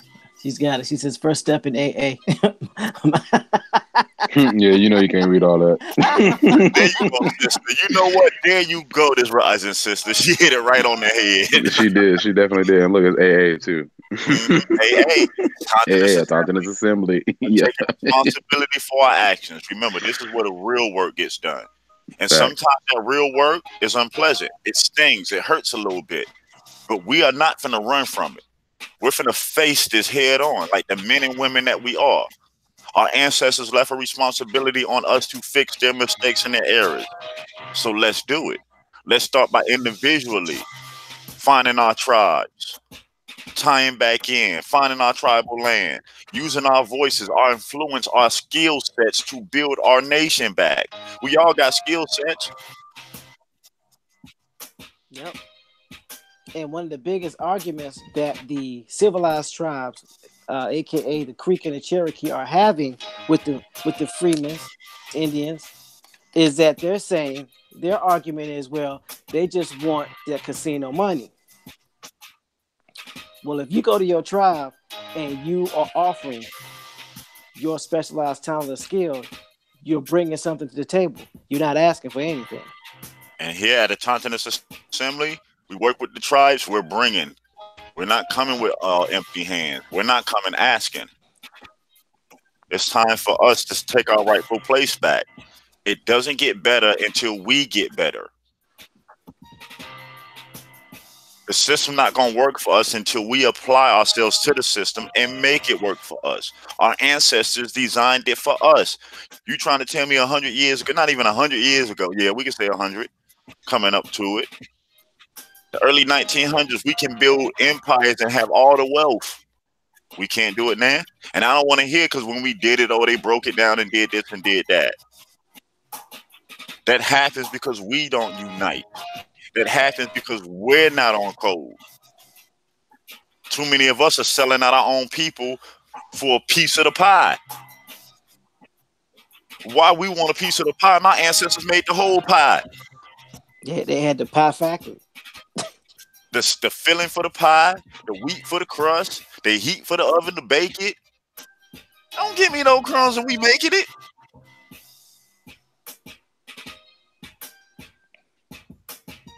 I don't want yours. We'll build our own. And I just say, in order to be a rightful judge, the first place you got to start is at home. What were your ancestors responsible for? What role did they play in this great mess we called America? I know mine. Mm-hmm. And it's not about getting radical. No, don't make no mistake about it. That's how they want you to act. Because that's not going to get you no place but further removed from your tribe. You mess around and you get an extremist label on you, your tribe can't even touch you. Because now your tribe starts getting in trouble.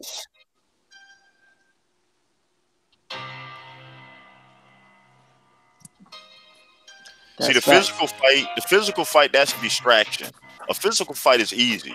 It's easy to walk on somebody and throw a punch and try to hit them with something. You know what the real work is? Doing your due diligence to find your people, to find where you come from. That's the real work. See, the cowardly way is just to hit somebody. I don't care what nobody say. That's the cowardly way, to just hit somebody. Because you can't find it in your being to come to grips on what you have to do as an individual. Let's start back taking care of home first. Clean slate, clean hands. Let's start treating each other better with the respect that we should. How we gonna ask the rest of the world to respect us and we don't respect our sisters, our brothers, our mothers, our fathers, or even our children? But we're gonna ask for respect. You must give it in order to receive it. You must give it in order to receive it. And I'm not talking about to outside of our people. We must give this respect to our people. We must become a nation. If one child starves, we all sitting there making sure that child has food. If one mother goes without, we're all there making sure that mother has. If one brother needs employment, we're all there helping him up on his feet. That'll be the day that the world will respect us. We have to start being honest. We've been slacking on our job. We've been a disgrace to our people. We let each other down on a daily basis. Ain't nobody doing it to us but us. And can't nobody get us out this situation but us. So if you say you tired of the talking, you say you tired of the hardships, you tired of the struggle, then do what you know must be done. Get yourself in order. Get your house in order. Get your community in order. Then watch how we get in order as a nation. We are only as strong as our weakest link. And if we're going to be honest, there are a lot of weak links.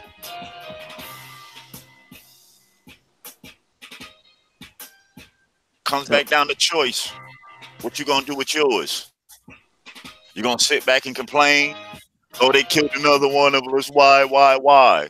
Are you gonna take that choice to stand up? Start working with like-minded Aboriginals, the American Indian.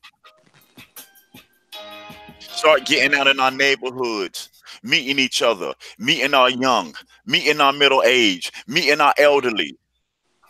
We shouldn't have no other group taking care of our elderly.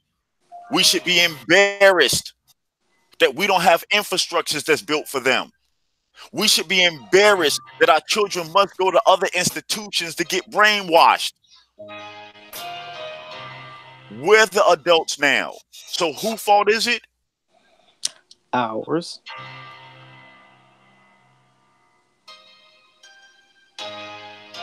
What the saying says, let he without sin cast the first stone.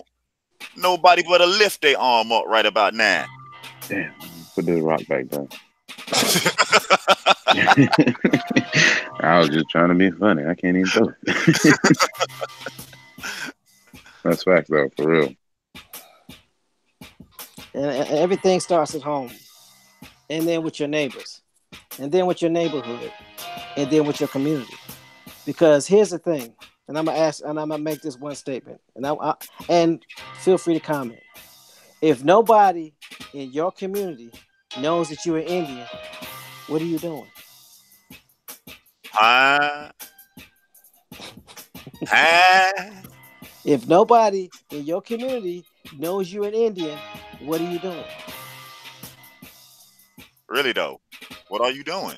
Yeah.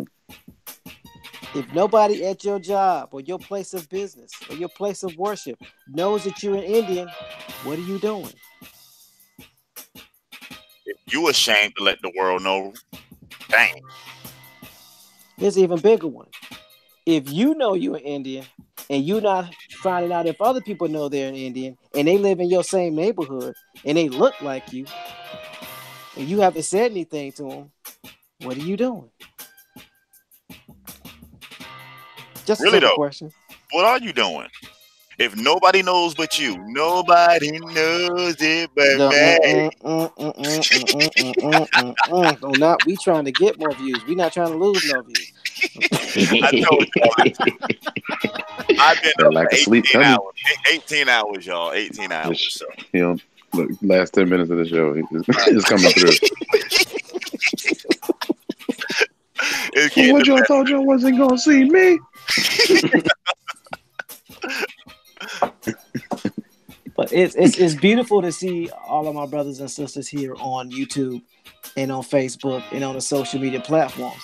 But the bigger question is, your tribe is where you live. The people that you can help find their tribe live near you. Most of y'all have never seen me. Most of y'all don't even know where I live. And Mm-hmm. if you did, would you come see me? I'm just Would saying. you? Would you? Would you? You know I But come to you. but there are people that are in your neighborhood every day that you talk to almost every day that you have never asked them, hey, have you heard that you got Indian in your family? You at your job or you at your place of business, you be like, hey, quick question. Have you ever heard you got Indian in your family? How many people in your neighborhood you talked about genealogy? How many people you sat down in your neighborhood and worked with genealogy with? Matter of fact, how many tribes live on your street? How many tribal members? What tribes do the people in your street tie back into? I mean, what TMA is saying is very critical that we live in these neighborhoods around each other for years, but don't even know that your neighbor could be your tribesman. Shameful. How you gonna know y'all? How you gonna know yourself? How we gonna say we got pride and you don't even know where you tie back to? That ain't pride. That's foolishness. Don't just be a YouTube Indian. Oops, did I say that out loud? My bad.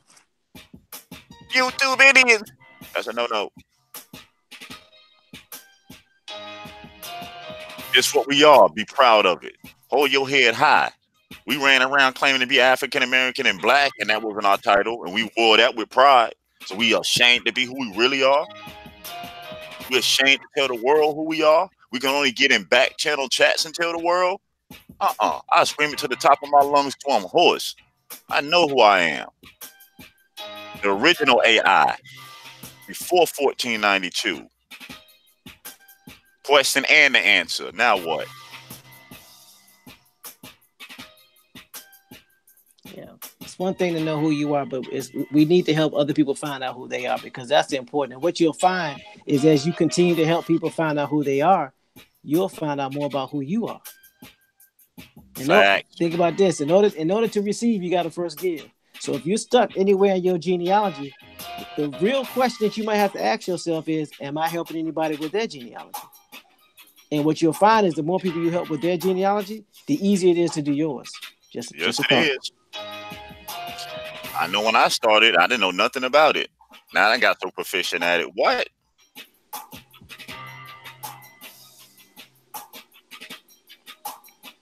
To the point I'm finding all type of tribes in my line, tying right directly back to tribes. But you got to do your homework. A lot of us are going to have family members where we tie into each other of tribal relation. We got a lot of Sapani out here, a lot of Waccamaw, Catawba, Chickasaw, Choctaw, Cherokee, 500 and something nations, with 500 and something tribes. Yes, because there's just more than the five recognized. There's a whole bunch of tribes that are state recognized. And Yeah, you if, got and if hmm go ahead, Bones, go ahead. you got local recognition, state recognition, and federal recognition. There's three levels. No, that's all I was adding in. And so at the end of the day, you got to find out are these tribes recognized, and more important fact, do they want to be recognized? Some tribes don't want to be recognized, and that's their right. But what I'm going to suggest, because of what I know and what's been proven to me, is that if you want to get your land back, you got to go through the same door that you got kicked out of. I'm gonna say it again. In order to get your land back, you got to go through the same door that you got kicked out of. You was removed off of paper, relatives, so we must put ourselves back on paper. They removed our voice by changing our status. And we changed our status according to the 1970 census by self-identification, and we've been continuing to do that for the longest time. Because when did self-identification come along? 1970. Ooh, wasn't that right after I'm Black and I'm Proud? Yep, Say it a whole decade of it. And then what? 1988, we became African American, but they didn't officially put us on this to what, 2000? Yep. So that means they used all of the 90s to give us Poison Clan, X Clan, Public Enemy, all this African stuff, Boomerang coming to America. Wow. Rocked you away to sleep in a dream, woke up to a nightmare. And it's something that we this is self-determination. See, we didn't have it. Our ancestors didn't have an excuse. I mean, our ancestors had an excuse because they weren't in control of the census. We have an excuse. So here's a question I'm going to ask people. And everybody has a right to their opinion. And everybody has a right to their truth and their fact. You do realize that if you choose not to participate in the census, they will label you. You do realize that, don't you? Regardless if you fill it out or not, it's going to get filled out. If you don't fill it out, they will fill it out for you. And what do you think they're going to fill it out as? It won't be no AI. I bet you that.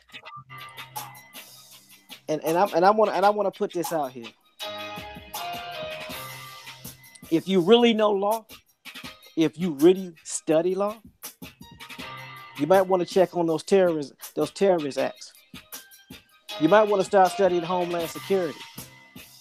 You might want to start looking at what is considered as an act of aggression or considered as an act of terrorism. Then we do that on Monday Rising. Mm-hmm. But some things bear repeating because it's important. Yes, sir. The moment that you want to declare yourself a sovereign citizen, the FBI are looking at you as a terrorist. An act of war. It's in black and white. Go back and read that Patriot Act, my fellow relatives. And I would suggest that anybody that comes with that, if and again, I'm not saying it can't be done and it hasn't been done. Please understand what I'm saying. Show me proof that when someone declared to be a sovereign citizen and they got hemmed up by the FBI, they was able to leave on their own account, on their own terms. You show me that proof, I'll shut up. But then again, then we read that the racist, white supremacist dude that started it, ain't he still in prison? I don't know. I don't keep up with him. He might. Yeah, they say he was teaching people from prison. So my thing is this: how you gonna let a movement that started as an anti-Semitic white supremacist get locked up? He go to prison and he's teaching Aboriginal people this. What would be his benefit? Then we read Monday that they gave a brother 72 years behind this. Man, what you gonna Mhm. do in 72 years? Have people join your community so they can get their own room. Our brother Kerry said they working for that lifetime job where they ain't paying nothing, benefits and all, hot meals. That's what y'all want? David said you can't be sovereign and citizen. No, you can't. It's an oxymoron. Sovereign and citizen. It's an oxymoron. They don't go hand in hand.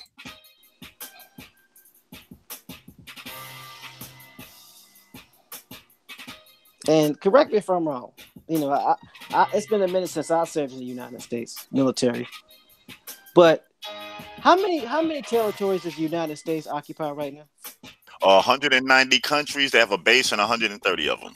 Okay, so the United States has a base on 130 countries, and there's 190 of them. Yep. So let me ask you this question: they're occupied on somebody's sovereign soil, huh? Bingo. I'm gonna say that again for those that didn't catch it. The United States militaries are occupied on somebody's sovereign soil. So, do you think that you're going to become a sovereign citizen on the United States territory and become sovereign? I got another question. How many foreign military bases are on this soil? I'll wait. Hold on. I gotta do some math real quick. Let me get my paper out. None. Yeah, not everybody at once. Pull out them old Texas instruments, y'all. Pull out them Ooh, Texas Texas instruments. Instruments, Y'all need to man. Texas instrument calculator for this one. This is Them big. TIs, them original tips. Man, how do calculators go from like $25 to like $215? I'm just saying. Stop being thinking. They don't want you to know.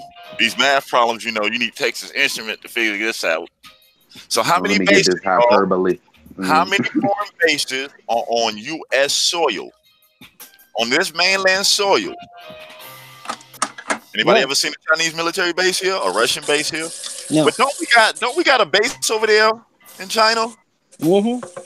Oh, okay. I'm just checking. Don't we got a base over there in the Middle East? Mm-hmm. They been over here with a base yet? No, they're not coming up here with Oh, no base. oh, okay. I'm just checking. Can't So happen. if world powers can't come here and set up shop, we're supposed to believe an individual with some paperwork Yo, this is gonna actually set up it's shop. actually funny. It's gonna set up shop. I'm finna say it again. You can do A it. world power cannot come here and set up shop. So an individual can. Hey, they leading the way for the world powers to come.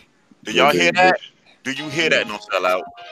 it's Did you hear that getting sound? ridiculous. It's No, getting ridiculous. but seriously, do y'all hear that? I just heard the sounds of somebody getting blown off the map. Yo, Try it if you the want to.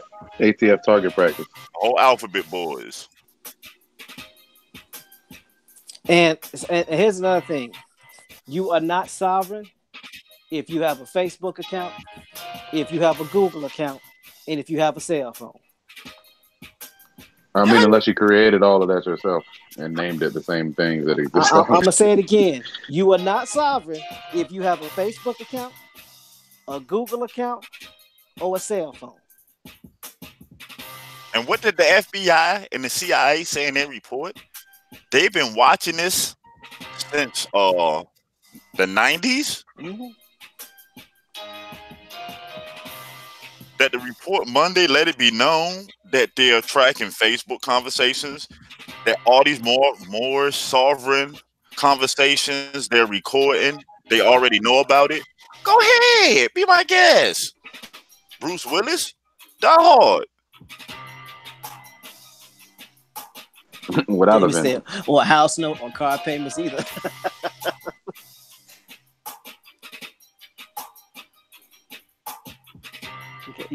That's why it's important to understand what we're saying.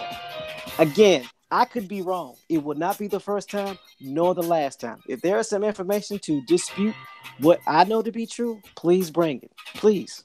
Yes. We're not saying that we know it all. No one knows it all. I just know what I know. And what I do know is I know people that have tried to go that route and they sovereign right in jail. Listen, Like y'all know, I know firsthand experience, so I don't know who they trying to fool. My family know how that ends. So go ahead, be my guest. They got a 7 year no fly list waiting on you. But You this want is to be one thing. But look, this is one thing I will tell you. If you really want to know how to be in a situation to where the government will stay out your business, download the PDF of to the the NFL? NFL Constitution and bylaws.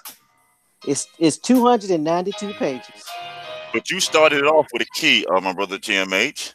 You said if you want to know how to keep the government out your business, Yeah. mind your business. They ain't get it. They ain't get it. They ain't get it. If you want to keep the government out of your business, mind your business. Aren't businesses sovereign because of their constitution and bylaws? Mm-hmm. Technically, isn't a tribe written down in the form as a business? Yep.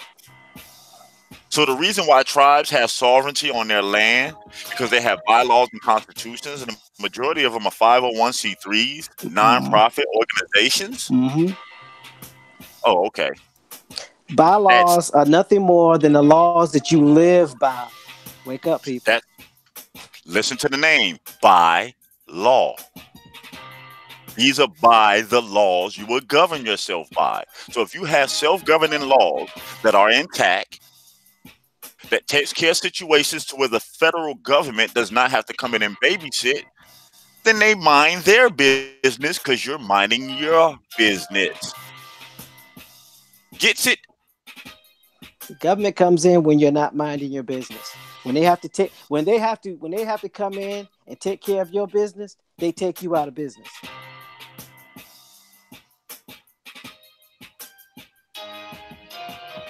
And I'm glad you keep bringing up the NFL because that's one thing our culture should be very familiar with since we dominate that.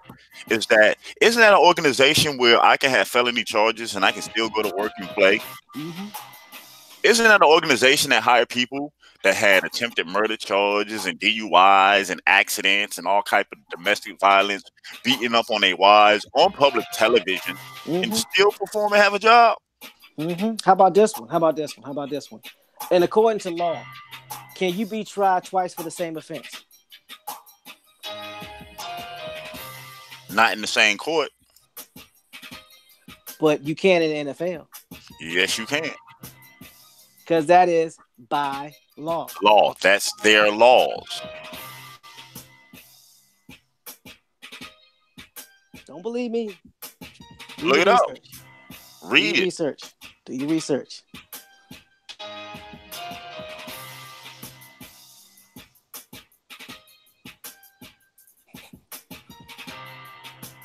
And I'm only speaking about what I know. That's all. You know, anytime if you want to have a conversation with me about bylaws and constitution, you can go. Nah, David Corey, we put the pickaxes down. No sellout came in with that dynamite. We Yeah, ain't digging holes no more. We just blowing whole gaps in the story. because the one thing that we want to do is not just tell you what can't be done, but tell you what can be done. We are solution oriented. There's a solution to everything, Yes. Are you willing to do the work? and therein lies the question: are you willing to do the work? Continence assembly, gathering of the minds, where the real work gets done. That's what we hear. Solution based. And the reason why a majority of businesses and organizations end up getting infiltrated and taken over and destroyed is because they do not sit down and put their board of directors together first. They want to get to work. Somebody Oh, been studying you for 200 years before they even put pen to paper. you think you're gonna hop out the gate swinging? What? Man, you looking at the ceiling lights. How many up there? And here's another question you have to be willing to ask yourself and people that you deal with. Are you willing to do the work today for as long as it takes, knowing and understanding you might not be the beneficiary of the fruits of your labor, but your ancestors will? If the answer to that question is no, Please leave. yeah, I can't rock with you. Because here, what we do today is for 7 generations forward. With the full understanding that these bricks that we're laying, this dynamite that we using to blow up this stuff that they built on top of our ancestors' bones and ashes and structures, huh, I lay mine down for 7 generations from now. I was born ready for this. Facts. You have to be willing to work knowing that you might not benefit from the work from the fruits of your labor. That's a question that we all have to ask ourselves. Are you willing to do that? Because if the answer is no, then you might be in trouble. You in the A. You signed up for the wrong party then. This And I'm party work.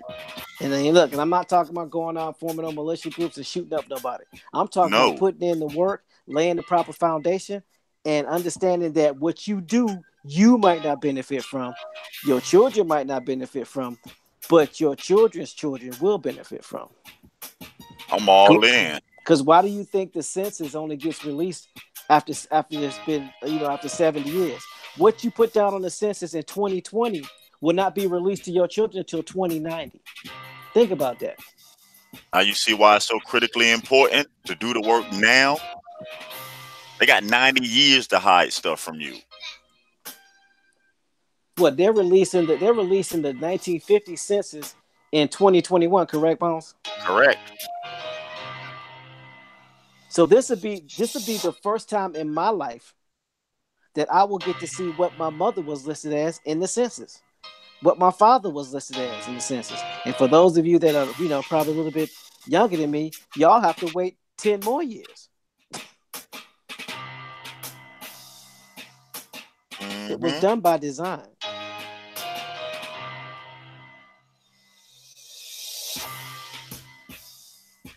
Go to Moan, aka KD says, but did not ancestors study them too? And maybe that's the reason why they rewrote the narrative. No, our ancestors didn't study them. History tells you that. The problem was, and this is where you have to be honest, when you read that we was in the South, and basically what we said, ain't no whites gonna own nothing down here, which is cool, but this shows that we wasn't taking the time out to learn how they did this, how they went about this. Because think about it. In the 40s and 50s, we were too busy gone trying to be black off the music that they was giving us.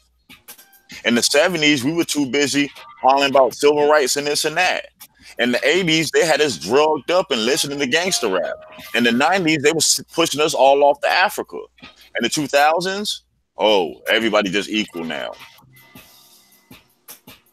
And you also have to remember, at one particular time, we were separate but equal. That's when you had the Negro Wall Streets. There was no need for us to study them from our mindset because we were the ones that were the upper crust. We were the ones that was running everything. So why would we need to study them? And then when it came and blew everything up, we was too busy trying to refix it and reshape it. And then they had the Urban Renewal Act where they ran the interstates through our neighborhoods. Don't believe me? Go do the research. Ran them right through the middle of our neighborhoods. The interstates, the railroads, they divided us. Then when they physically divided us, they started dividing us on paper. Look at it to this day. We still fighting about what it say on paper. You got Negroes in the South that won't get along with Negroes in the North just because you from the North and just because one's from the South. Let's be honest with ourselves. We got American Indians fighting over colors that now one of us own. We ain't do our due diligence. We fighting each other.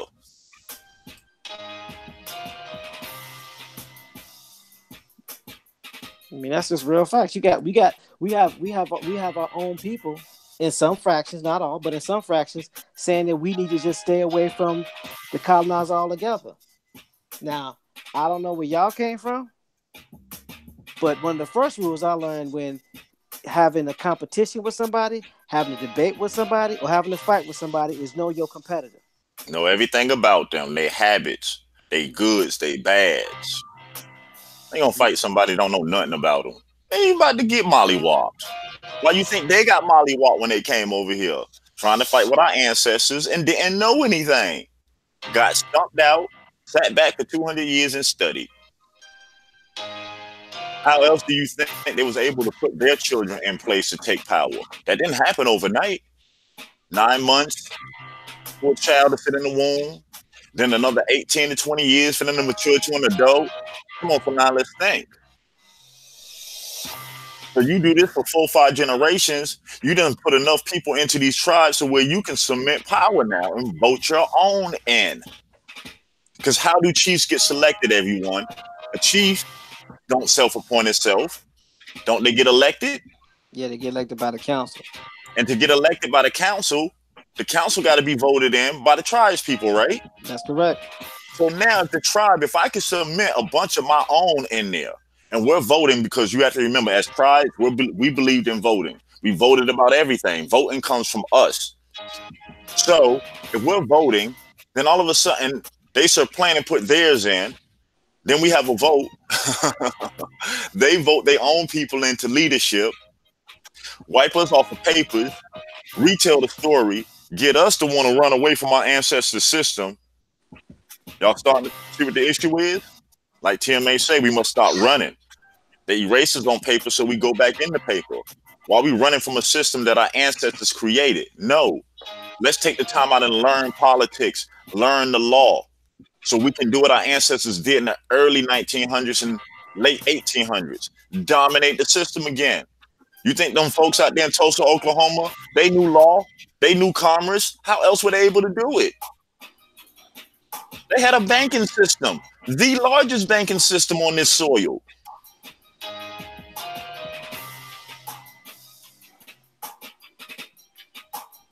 Again.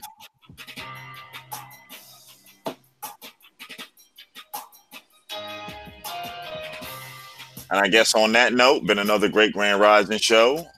Any closing remarks? No sellout. Nope. Another great bill. Great reports. Appreciate y'all. That was awesome. Any closing remarks from you, TMH? You know me. I won't say it until the wheels fall off. Do your genealogy. Know your family tree. Know where you come from, so you can know what part your tribe played in this great mess called America, and then work on getting it right. I'll relinquish the mic. And like I said before, been another great rising with the relatives. Make sure you put in that work. We're doing this for 7 generations forward. And we'll see you on tomorrow's Rising Show. It's been a great one. Peace. Peace, y'all. Peace.